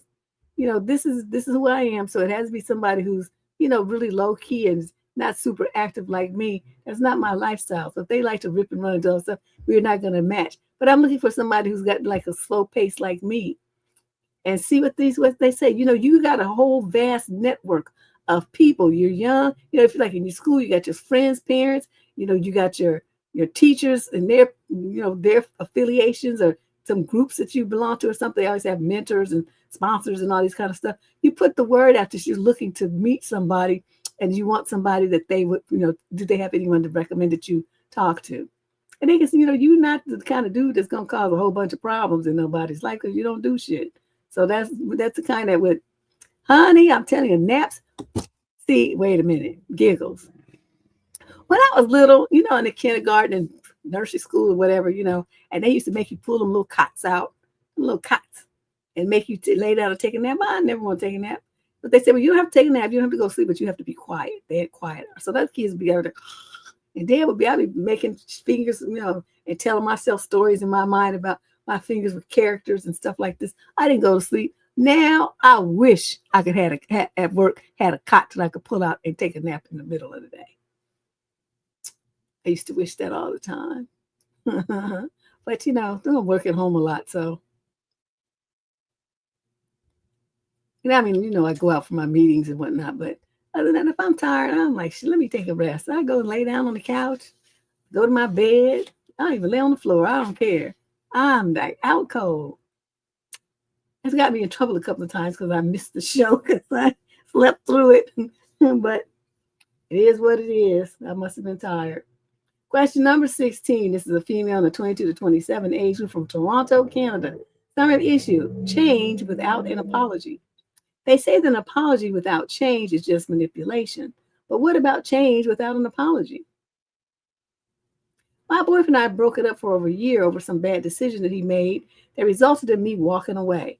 We reconciled, but he never apologized or took any accountability. He never does. But he made the changes I wanted, is more committed than ever. He's literally a new man. Is this good enough? I've been pushing for the apology, but he shuts me down. He says he has apologized, but saying, I'm sorry you had to go through that is not an apology. So now I have this mistrust still. Is he just too proud to apologize? He wants to show me that he's sorry. I feel like I can't move forward without it because you're one of them dumb women, like I said, is stuck on words. Men don't talk with words, they show you with action. Pay attention to more to what he does and what he says. Because to me, I don't want your apology. I don't want them words. Because to me, words are like air flying by a bumblebee or something. They don't mean shit. People apologize to you. Oh, I'm sorry. I didn't mean it. I was wrong. They say all that kind of stuff. And then they turn around and do the same shit over and over. Okay.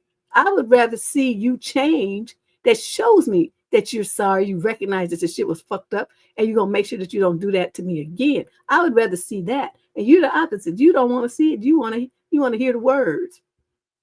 You need to get past that. Apologies mean zero, zilch, nada. They don't mean nothing. Don't ever apologize to me. Let me see what you're gonna do. I don't want to hear no bullshit ass words from you. That don't mean nothing. Now, when a man who's gonna roll up his sleeves and make the changes required that you ask of him, but my thing is, don't be too quick to think that these changes are permanent.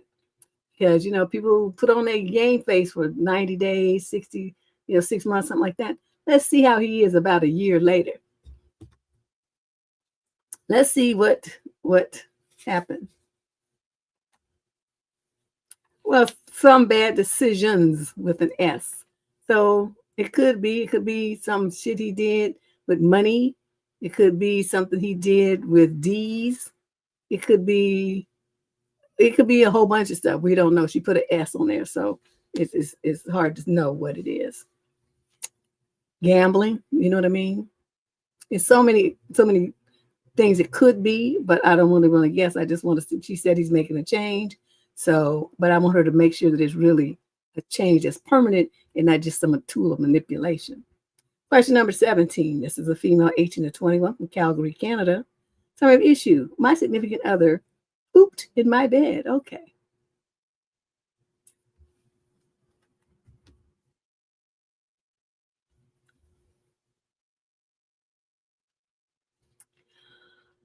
I've been dating this guy for a month. We are both 19.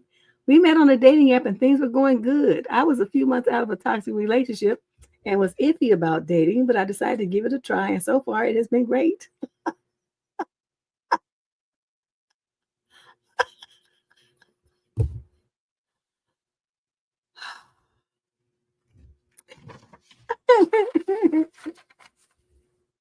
Let's see.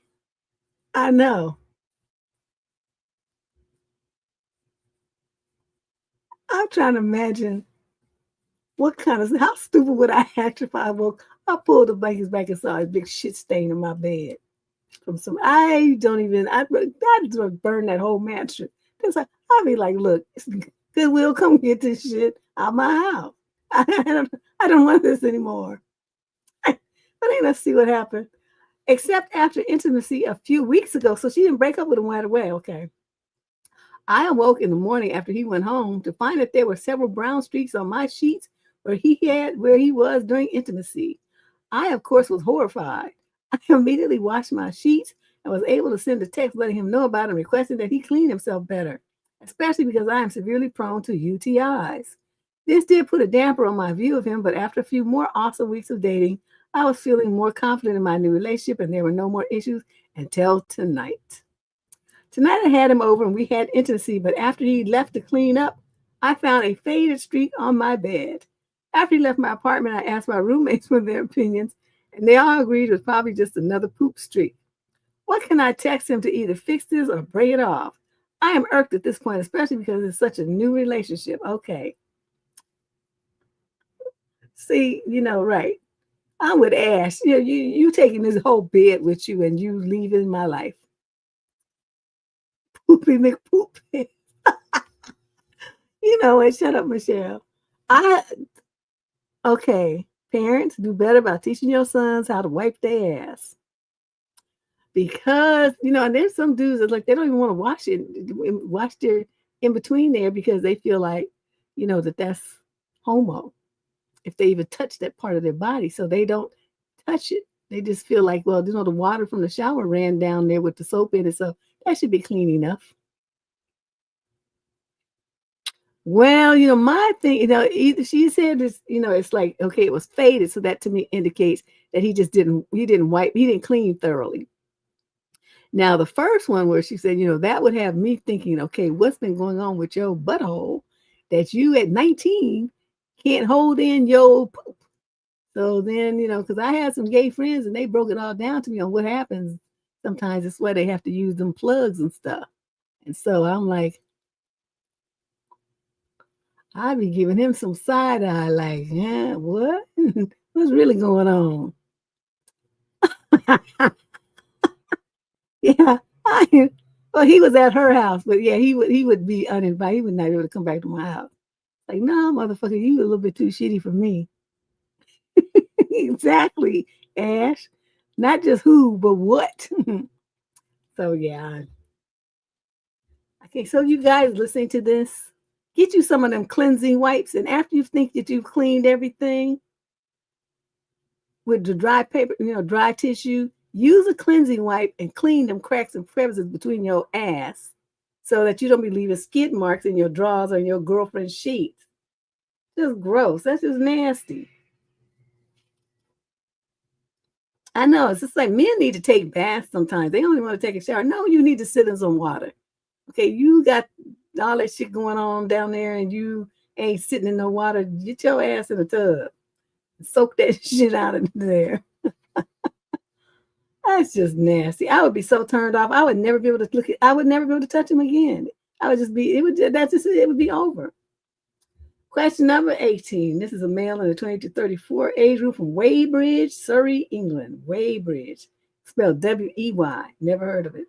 Summary issue. I recently met up with a woman I used to work with that I really liked, but it got weird. So we met up after about 4 years. In the time in between, we chat on WhatsApp occasionally. It was always me that initiated it, not her.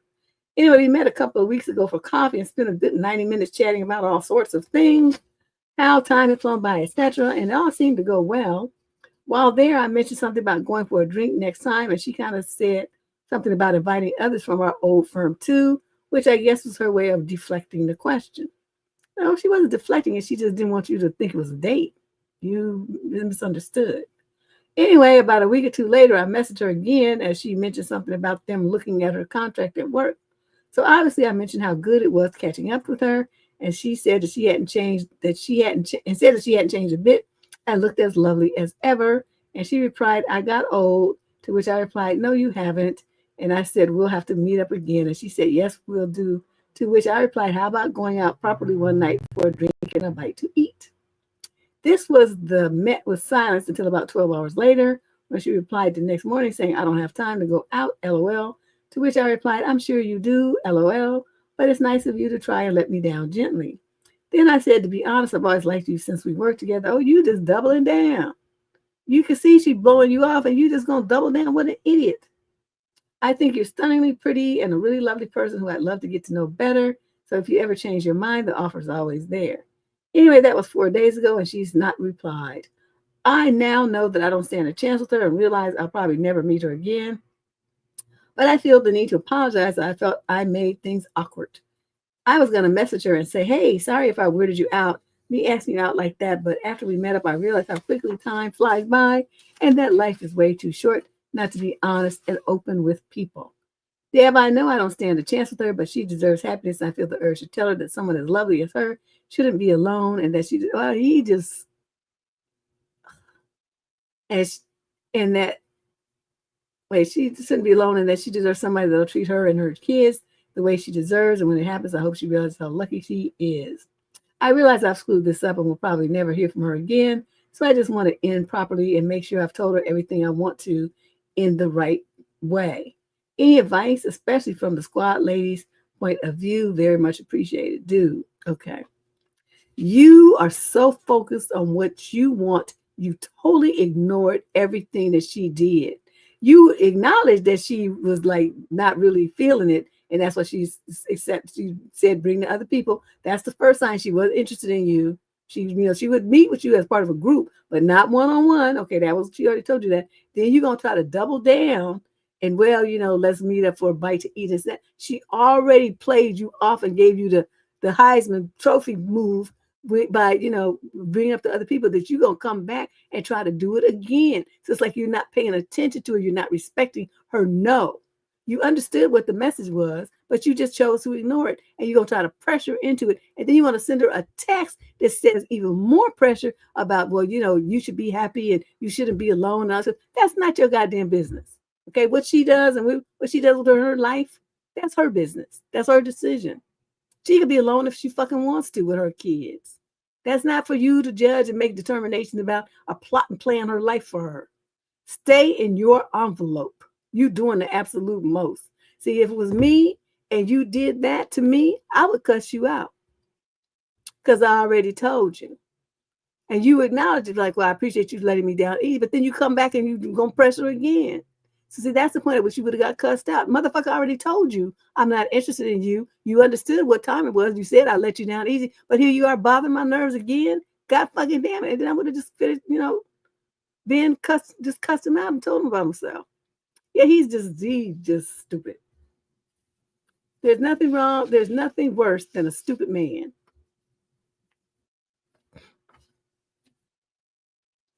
Because they get on your nerves so bad, and then they want to play the pity card. Oh, I know I messed it up, and I don't stand a chance. Like I'm supposed to feel sorry for your ass. I don't feel sorry for you because you're stupid. You didn't handle this right, and you disrespected her. Any woman with sense like her, she's done with you. You disrespected her, no. And so she's not going to even, she waited 12 hours, probably she was mad to calm down before she told you that. Well, she did tell you, and you want to send her another text. I want you to just leave her number from your phone and stop bothering her on WhatsApp. Leave her alone. You don't want reaching out to her. She never reached out to you. That's a sign that she's not interested in you. I mean, you know what I mean? You've been chasing after for 4 years. That if it was gonna happen, something would have happened and popped off by now, don't you think? My God. Ooh, what a dummy. Question number 19. This is a female in the 20 to 34 age group out of Eugene, Oregon. Summary issue. How do you try to embody, quote, high standards when you've never had a blueprint for them growing up? There's something called the internet. I noticed I struggled to embody these high standards because I was never shown them through my parents' marriage, nor had any examples of men treating women the way they deserve. I ended up taking really subpar things for years. Now that I'm aware of the standards I need to uphold, I don't really feel that I deserve them. I know I should feel deserving, but I don't. And that's what inevitably makes me compromise these days. I ironically used to be better with, quote, standards when I was younger and didn't know about them, but these days I seem to be okay with almost anything because I am desperate to meet someone. Any tips for someone like me who is very unfamiliar with men treating women the way they should? I'm trying to feel deserving, but I find it really hard. I intellectually know them all, but my body is fighting it. Not your body, it's your mind. Like you said, if you don't feel deserving of it, then it don't matter what I tell you. What this requires is some psychological analysis outside my skill set. I can't do any diagnosing and stuff like that. It's against the law for me to do that. But I can tell you that the problem that you have is going to require some professional assistance because you have to get to the root of why you feel that you don't deserve to be treated that way. And I can't help you with that. Because, knowing how to set a boundary and then actually having the confidence and high self-esteem enough to set them and then to adhere to them are completely different things. So somewhere in there, you need some help that I can't provide it to you. I can only point you in the direction that you need to go. You're going to have to walk there on your own. But, it all starts with, there's a 3-video series on this channel about, what is it? I think it's 21 ways that men disrespect women, something like that.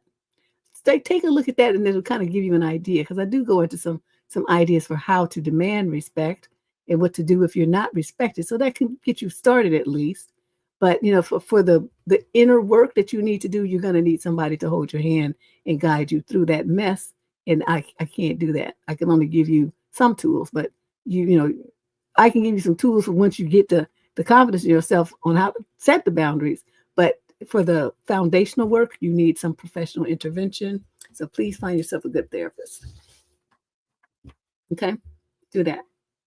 Question number 20. This is a female in the 22 to 27 age group from Shreveport, Louisiana. Summary of issue.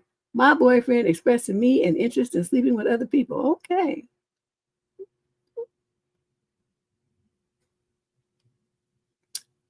boyfriend, who I've been dating for almost a year, has recently expressed to me an interest in trying an open relationship. Only nook with no dating or strings attached. We are both 24. I'm feeling a mix of conflicting emotions right now for several reasons. Why? There's no conflicting emotions.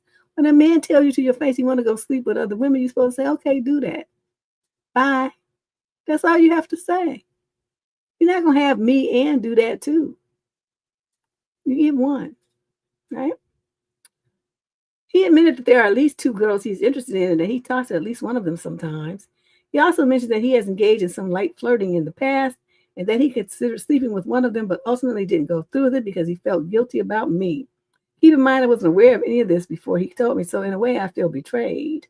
He already slept with him. He's just trying to feel you out to see if he can get away with it, continuing to get away with it. You don't even understand the game. His reason for wanting an open relationship is that he believes it will spice up our nook life, and he thinks our relationship has been pretty rocky lately anyway. He believes this would help. Another factor is that I'm pregnant, and although he said he would use protection, I still can't help but worry about STIs and other risks, as well as my overall concern for my baby. He said I'm more than welcome to see other people as well, but I'm just not comfortable with that. It's not who I am as a person. Get your ass to the abortion clinic. I don't care if you have to get on a train to go to another state. I don't know what's going on in Louisiana. Get your ass an abortion quick. To me, nook is very intimate, and it hurts me because honestly, it makes me feel insecure, like maybe I'm not enough, if that makes sense. Obviously, I've decided this is something I don't want to go forward with, but I'm really unsure of how to properly sit down and talk to him about my decision. I don't know how to respond. Any advice is welcome. I just gave you advice. You're going to find out, first of all, you're going to get your ass on a bus, a car, a skateboard, I don't care what it is, and go and get you an abortion. That's what you're going to do. That's the first step. You have to protect your life and your future and your money and your options and your choices. You're going to eliminate a lot of those. Having a baby by a man who has told you while you're still pregnant that he don't want you. He wants to fuck around. Okay, so you looking to have somebody who's going to be a committed father and like play a baby daddy role / husband with you, and he's telling you to your face it's not going to happen. So what the decision here now is for you to figure out what's going to do to save yourself. Okay, not think about him. You can have a baby by somebody else. Okay, that ain't no problem. Number 2, to me, I would bet a man coming and telling me some shit like this, he's already cheated. But what he's doing now is testing your willingness to tolerate it. That's what he's doing. Because see, if you would go along with this open, then that means he could continue cheating him with impunity. He don't even have to really be bothered about feeling guilty or trying to juggle or anything. Because to be out and open, I'm going to see Sandra tonight. I'm not going to be with you. Because you already know you got an open relationship. And you would have agreed to that bullshit. So that's what I want you to understand is going on here. And unless you want a situation where you do have to worry about STIs and whatever else, because sometimes women get jealous. They decide, well, he's yours, but I want him. And they go try to hurt you in order to clear the path for them to be with dude. That to me is a dangerous situation. I'm not trying to do that. Soon as a woman would come to me, got 2 women too. Well, that's he's cheating with me. He wants me. I'm like, you know what? All he had to do was tell me. I'm not gonna fight over no man. I'm not gonna do that. So you want him? There he is. You take him. As a matter of fact, he has a few things in my house. I'll make sure I pack him up and bring him to him tomorrow, and y'all can do what you need to do. In one case, it was she was fixated on he wasn't trying to deal with her. I knew that, but still, I didn't want her approaching me. I didn't want no drama. I don't like drama relationships. So I gave him his shit and said, I don't know what you don't have to be with her, but you're not gonna be with me. That's all I know. And the other one, she was, he was trying to dip. And I'm like, you're such an idiot. So again, I'm not doing that. I'm not gonna argue with you. I'm not gonna fight you. We're not gonna have no exchange of words. There's no discussion. You want him, obviously he wanted you, because otherwise this situation wouldn't have been happening. So there you go. I must, as a queen, maintain my dignity. She did not say. As I said, I don't know anything more about these people than y'all do. When I read the letter, that's it. That's all we know. She did not say how far along she was. But, I don't even care. She only been dealing with dude for a year, so it can't be that far. But still, that's just Stupid. Why would you have a baby by somebody you've only known for a year? Question number 21. This is a male in the 28 to 34 age group from Tallahassee, Florida. Primary issue. When does the guy seem, quote, too interested / obsessed to the point where it's unattractive? I've heard women say that they want the guy to be obsessed with her. I've also heard women say the opposite. They're more attracted to guys who seem detached / nonchalant and act like they have options, and too much interest is a turnoff. I've heard so many conflicting opinions on this. Obviously, there's no clear-cut answer, naturally, because everyone is different. I can see how being too interested can scare someone off and give them the ick. However, I can also see how playing it too cool just basically achieves nothing because, well, if you can't make her feel desired or wanted, then nothing's going to happen anyway. I'd like to know your thoughts. My apologies if you've already talked about this before because I only recently found your channel. Ladies listening, where do you draw the line? What's your preference and why? When is it preferable that a guy show some passion and real genuine interest and make you feel really desired? And can he do that early on? When is it too much of a ick? When and how is detachment or restraint attractive? Dude, there's too many questions. And not only that, every woman is different. Some women, I'll tell you what though, I'm gonna tell you, Leo women we don't like that clingy shit. So don't be bothering us all the time and all that stuff. I mean, you can say, I'm really interested, I'm gonna pursue you. I'll call you regularly. We'll go out at least once a week. And I want to talk to you and get to know you better. Okay, that would be attractive to me. Straightforward, simple. It don't indicate cleanliness. It indicates he got a plan. I'm part of it, but he's gonna give me my space. That is what would be attractive to me. Now, other women like to do this kind of stuff where, they like to gotta call them all the time. They want to hear from them 67 times a day, constant texting, fall asleep on the phone, all this kind of stuff. So, these questions that you ask are so individual. There's no one way to answer this question. You're going to have to find this out by the woman that you're interested in. What does she find clingy? What does she find, that shows genuine interest and passion and stuff? It's going to vary from woman to woman.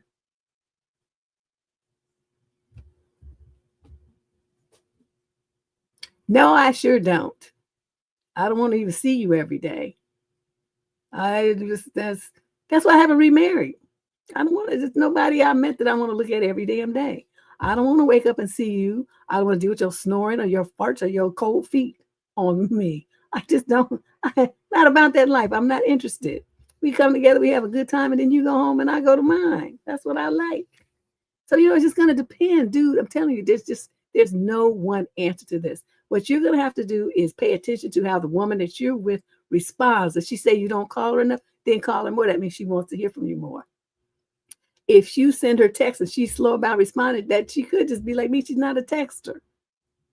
You could text me. You might not hear from my ass for 3 or 4 days because I'm not into it.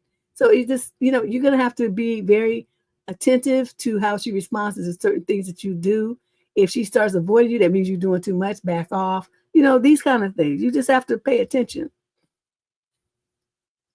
See, that's the kind of marriage I'm talking about, Michelle.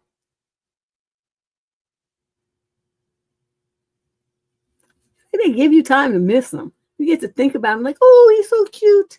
I just love it when he does this and that. And then, 3 or 4 days later, he come walking through the door and you be like, oh, honey. And you be all excited and stuff because you got a chance to miss his ass versus him being all in your face every day. Girl, I was ghosting folks before ghosting was even a term.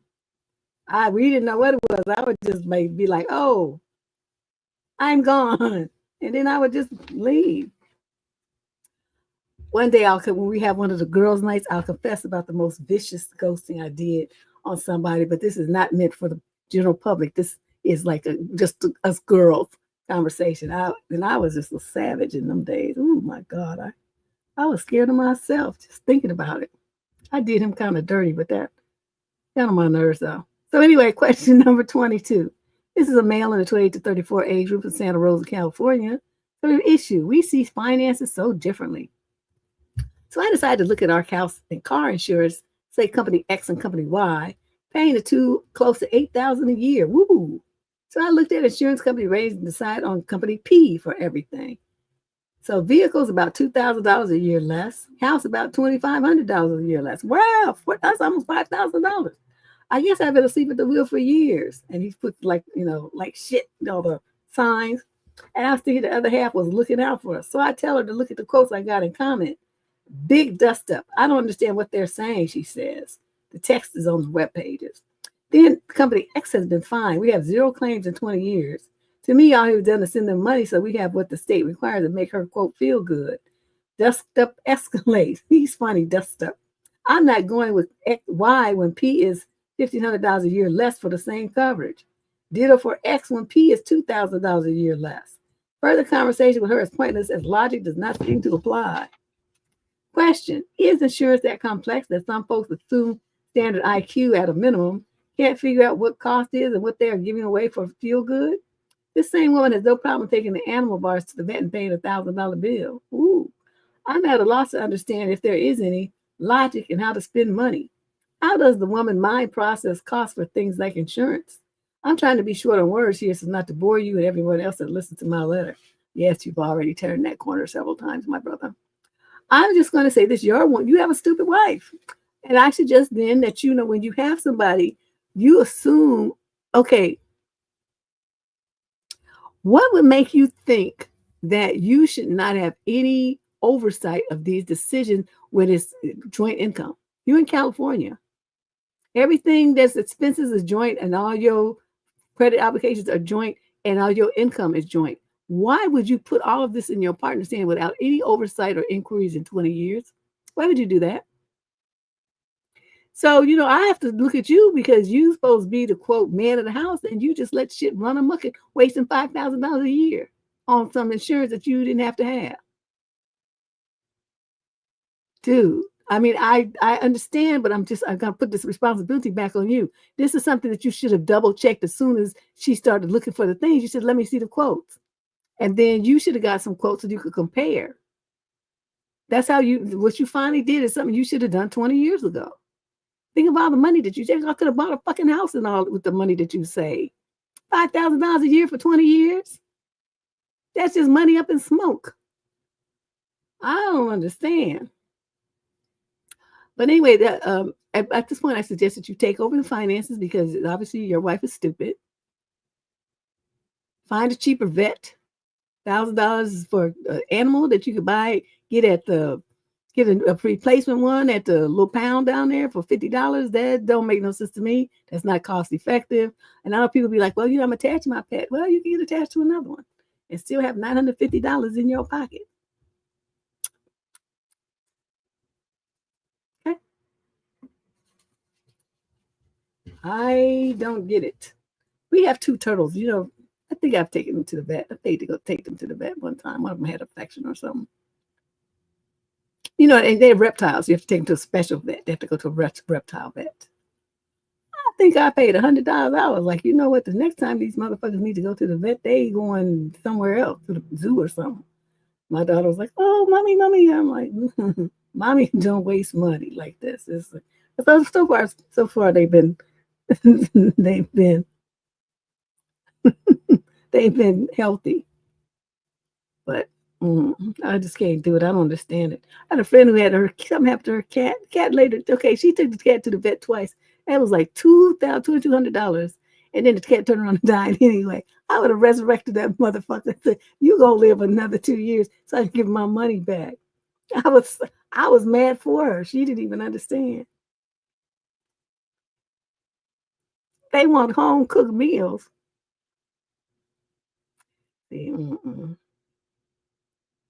Yeah, our turtles do. They eat their little turtle food, but they like chicken and they want they want snacks. They come in because we let them walk around the house and they come in the kitchen when they smell me cooking. They hear that oven door, the refrigerator door. It's like somebody called their name. They come busting in there.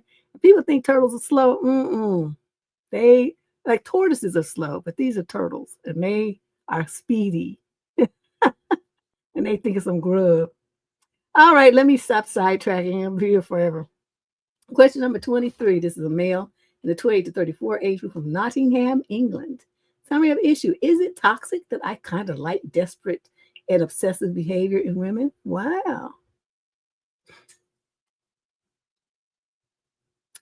I kind of know what you might say. It's toxic to be with someone who shows obsessive traits, but hear me out, Deb. I'm one of those guys who love it when someone is a bit desperate / obsessive for me, and I want to be the same way with them. Okay, I mean, that works for some couples. That would not work for me, but I mean, if it works for you guys, that's fine. I am tired of talking to women who show little or no interest in me, or who aren't interested in my life, or who do not share about her life unless I ask her to do so. Yeah, I know desperation makes the situation sometimes awkward, but you can't deny that you kind of love the attention too. I want to be someone's favorite person. I want them to love almost everything about me, and I want to treat them the same way. Am I just being a bit lonely and desperate by myself? But I am seriously tired of putting all the effort and showing my interest in them. I want them to be interested in me like I show interest in them. Well, that's nothing wrong with that. That's matching energy, which I'm a strong advocate for. I talk about that on the channel all the time. So you want a woman to match your energy? I don't see the problem with that. But yeah, a lot of dudes are like that. They just so clingy. Some girls are like that too, but I think the opposites attract. Like, the guys who are kind of aloof like me and kind of, they tend to attack. Yeah, the aloof person attracts the clingy person. Clingy persons don't attract aloof people. It's the other way around. We're not really trying to be bothered. But, you want someone who's going to be as clingy to you as you are to them. I mean, I'm sure you can find that. I can't tell you where though or how. But I'm sure there's some woman somewhere who wants to be like that with you and be all up under you all the time and stuff. Well, maybe I got shit to do. I don't want to look at you all the time. I want you breathing the same air as me. I want you to go somewhere and do something with yourself. I used to send my husband to his mother's house. Why don't you go call some of your frat brothers and go play basketball, go work out, and do something with yourself? He's like, you don't want me to stay home? I sure don't. I want to breathe all the air in this bitch by myself. I want you gone. He would laugh about it. At first, he was, his feelings I think were kind of hurt. But when I started making like, I want to breathe all the air in this bitch by myself, he would laugh and then he would get his stuff and he would go. But there's certain people that just need a lot of alone time. And there's other people who they don't want to be alone ever. They want to be up under their partner. So you just have to find somebody like that. Am I going to criticize you for it? Absolutely not. You just have to, find somebody. Yeah, go fishing or some shit. Do something with yourself. Go work on a car or something. Do something. Go there and trim them trees at your mama's house. She needs some help anyway. Fix her stairs. Do something with yourself. But yeah, that's how I was. Yeah, that's crazy. Oh, okay. I'm sorry. That was okay. Question number 24. We got two more after this. Female 20 to 34 out of Washington, D.C.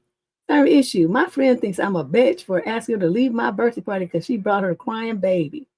I just turned 28 recently and I threw a party at my apartment. It was pretty low key. There was about 10 people, lots of snacks, a couple of drinks, and a fun night just to hang out. Everyone was going fine until my friend Chandra showed up with her 7-month-old baby.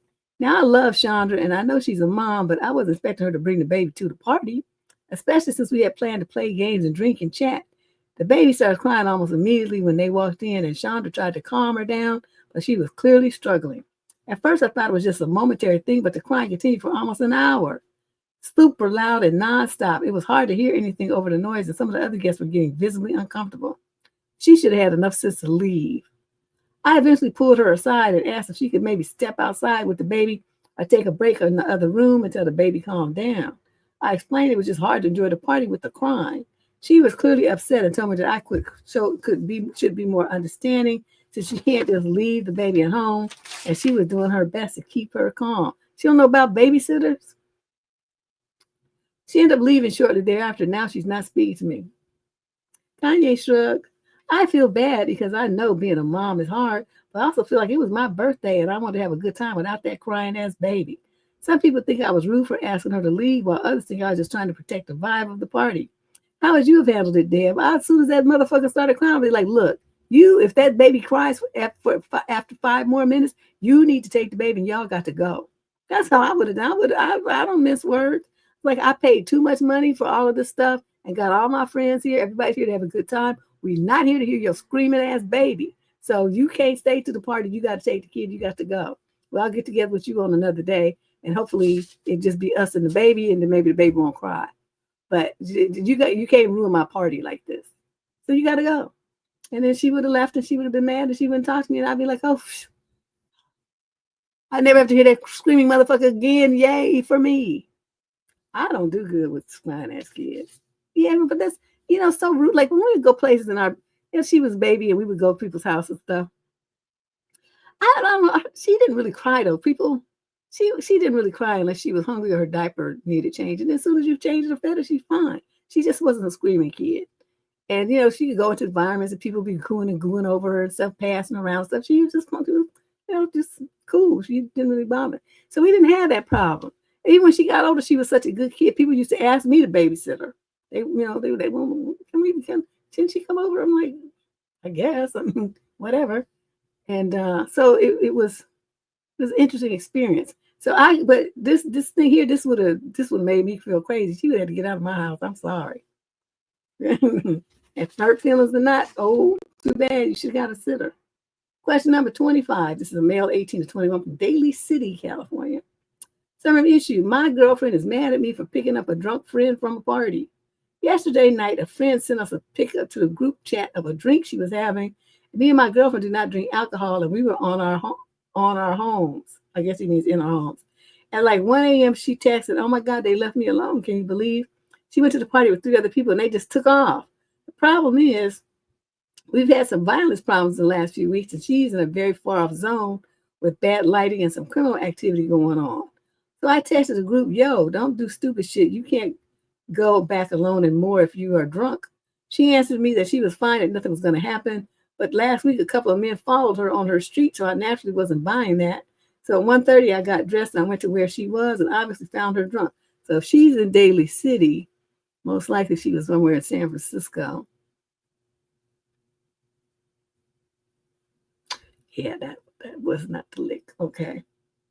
I told her I was accompanying her home. She came with me. I left her at her door, and I ran back home just in case. Deb, she has been a friend of my girlfriend for years now.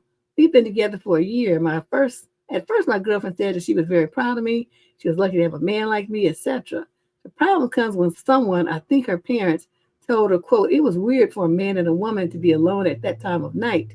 And now she's saying that she doesn't really know how to feel, how it's weird that I would go pick up some girl and all that. I've tried talking to her, but she's just not responding. Is this a red flag? What can I do? Yes, the fact that your girlfriend would rather listen to somebody else other than consider the fact that this is her friend, and you could have saved her friend from assault, abduction, or something else, and she's more worried about it, not how it quote looks. Really, if her bitch ass was that concerned, she could have went with you. You see what I'm saying here? Are you understanding me? Do not accept responsibility for this. She wanted to try to flip the script around and make it seem like it's something unusual when you were being a true gentleman. You were caring about someone's safety. Now, I want you to call this girl, or next time you interact with her or in the group chat, remind her to not go anywhere where she's dependent on them three people ever again in life, because they're too irresponsible and not dependable. You're going to leave somebody who's been drinking, an 18 and 19-year-old girl, in a situation, a party with drunk men and stuff at 1 or 2 o'clock in the morning. That's irresponsible. So, you need to focus on that point with your girlfriend. Like, okay, so if I hadn't gone to get her after she called saying that she was drunk and she was abandoned and she got assaulted, then what would you say? And you need to tell your bitch ass parents that shit too. Then what would they do? They talk about the way stuff looks. That girl's life would have been ruined over something that would just took me a half an hour to handle to make sure she got home safe. Y'all ain't shit. I mean, first, was it me? I mean, if I were you, I would be done with her. That you got 5 minutes to apologize and fix this shit, or we're done here. Because one thing I'm not going to do is having somebody who don't give a shit about someone else's safety and possibly life because you jealous. We're not doing that here. Yeah, especially young ones, because they stupid. They don't even know, don't even have the presence of mind to know what to do. And she probably felt safer because, she went with a group. And no, that's how we tell people, they're supposed to look out for each other. But they just left her. I think if he were my son, I would go and get him a new game console or whatever he wanted. I would get him something because I would be that proud of him for being a stand-up dude and for caring about somebody other than himself. I would be proud of him for that. But this girl, instead, she trying to, charge him with a crime. So, young man, is this a red flag? Absolutely. Your value system and hers are at complete odds. When you have somebody, when you're a caring, supportive kind of person who's going to do the right thing, and you have somebody who just wants to be a little bitch, you two are incompatible. So you need to rethink this situation here.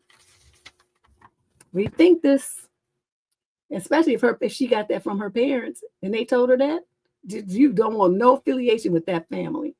Question number 26. This is the final question of tonight. This is a young lady in the 28 to 34 age group out of Oaktown. Is that Oakland?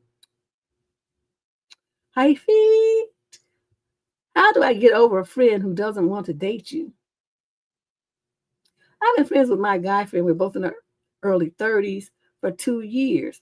I've had a crush on him for about a year, but at one point I revealed my feelings by telling him. He said that he wasn't interested, but I still stuck around as his friend and we would hang out and talk a lot. Then one day I was talking about guys that I'd like to date and talked about what I would look for in a partner. Then he said, I obviously fit what you're looking for in a partner, but I'm difficult to live with. So I'm glad we never dated. That comment threw me off guard. And when I asked him, he just said it was an offhand remark and brushed it off. Okay, so I don't fit what you're looking for and I'm difficult to live with, so I'm glad we never dated. Okay. Anyway, I still had this crush on him. And when he started online dating, I asked him why he wasn't dating me. You did what? Oh, and he said, this is something you have to get over or something to that effect. Once he said this to me, which my other friends didn't like because they didn't think it was true, I feel like I can't confide in you without being judged, or that when I try to talk to you about my life, it somehow turns into a conversation about you, which is fine. I care about you a lot and I want to support you, but I don't feel like I can be emotionally open or vulnerable with you. Yeah, because you start trying to flip it around and be something about yourself. But he keeps talking to me, sending reels, questions, links. Being engaged is hard to let go of my feelings. This really hurts because I value the friendship too, but I decided to take a month break of no contact with him until I can fully get over him. He said, sounds good to that, and I'm having a really hard time letting go. I know there's the usual stuff it can do. I can do fill your day with work, hobbies, hang out with other friends. I don't feel like online dating right now.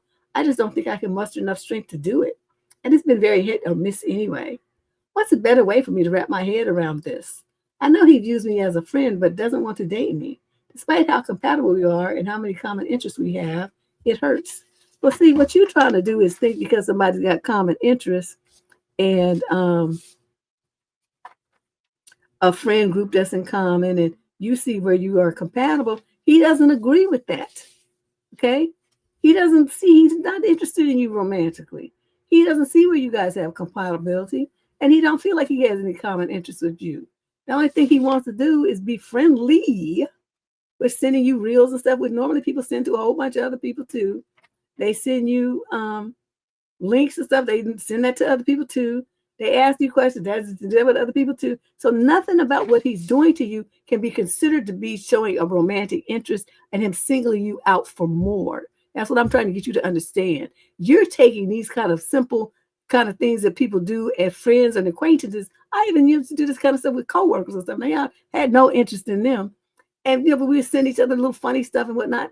And it's just a sign of, you have a little rapport with this person. It's not to be taken as anything more. Yeah. She thinks you're compatible. Well, she didn't say much. She just said, we have all this compatible. But see, this is the delusion. Okay, wait a minute. Because, I've been watching these Chinese dramas. They're interesting. I mean, it's basically the same storyline over and over. They change the actors. And they're on YouTube and they're English dubbed. Some of it's the worst dubbing you've ever seen in your life, and others is very good quality. But there's an underlying theme, and it's always that there's a man that some woman wants, and he don't want her. He wants some other woman, and the one that doesn't that likes him is always trying to hurt, attack, insult, undermine, or do something like that to the one, and insists that she's the only one for him. That he must like her. So this attitude that she's projecting reminds me of those characters in those dramas. She, no matter what he says, in her mind, they're a perfect match. And so what's the problem here? It's just the same mentality. What is that kind of mentality that some woman would have that attitude? I can't call that, because my thing is, I'm not going to change nobody. If you say you don't want me or even act like you don't want me, I'm gone. I have to be the star of the show. I want center stage. I want all the bows and kudos. I want the roses and all the stuff at the end. And if you're not the man that's going to give me those, I'm not going to be bothered with you. We don't even have to talk. I can see you on the street. We don't even have to say hello, deuces, nothing. We just act like we never saw each other in life. But that's not how a lot of these girls do. They insist that if they like a guy, that he liked them back. Some of the dudes are the same way. And these are the kind of people that turn into stalkers. They just insist that they get what they want out of you, regardless of what you feel about it. So, I just want to tell you, young lady, you sound like you're not really wrapped too tight. Your thinking is delusional, because in spite of the facts of what this man has clearly told you and communicated very bluntly, you still insist that it could be something more. And I want you to get yourself jump on somebody's couch and work that out. I'm talking about a shrink, a therapist. You need to, somebody need to help you work through this before you go off the deep end. Because, how you're thinking right now is very dangerous. It could land your ass a case because of stalking, harassment, and the kind of thing like this, because you just don't want to leave this boy alone. How would you, somebody told you they don't want to be with you, and they talk about, because you're friends, so they can just talk about this kind of stuff because they feel like, we just friends now. They're online dating and they met somebody, and you going to ask them, well, you're going to date something. Why would you not date me? You're going to ask him that. He was very polite to you, because I would have cussed you out. Like, stupid bitch, I already told you, dumbass, nobody would be interested in you. You tripping. As a matter of fact, let me get off this phone and block your ass. See, that's what you would have got from me. And he was very polite to you because you guys had that friend group shit. And so he probably felt like he couldn't really talk to you like that because, it caused problems in the friend group. So he's trying to be nice to you and do polite and just still treat you, like he treats everybody else in the friend group. But she's not good enough for you. Well, she said she was going to take a month off from dealing with him. And he said, sounds good. Okay, that means he's in agreement. He probably thinks that's a good idea for you to get yourself together. But you still think about him because you writing me, spending all these time writing paragraph after paragraph. Well, she said she stopped hanging around him, Kiki. She's taking a 30-day break because she's trying to get herself together. But, whatever. I don't understand it, because my sense of myself and my pride is just way too high. I am not going to be trying to spend no time or even like 1 second of interest on someone who tells me that they're not interested in me. I'm just like, okay. And that any feelings I would imagine that I have for them would have blown out like you blow out a match. It'd been gone just like that. That's how I control my emotions. I don't know, my ex-friends used to say, I don't understand how you can break up with somebody and then it's like they cease to exist to you. I said, because they do. They're dead to me. They are not, they just, what they call it, a non-motherfucking factor. I don't give them a second thought. They're not anything that I want to be bothered with. I'm not begging nobody to do nothing. So anyway, that's it for today. We will be back next Sunday. I tried to be here on time, but my daughter was late getting out of the room, so I had to move the show back 15 minutes while I set up all my equipment. But I'll try to get her out of here early next week so I can start the show on time at 4 instead of 4:15. All right. So if you guys aren't already a subscriber to this channel, please hit that subscription button and the instant notification button. We're doing a lot of shorts and some excerpts from other videos that I've been putting up. So enjoy those until I see you again.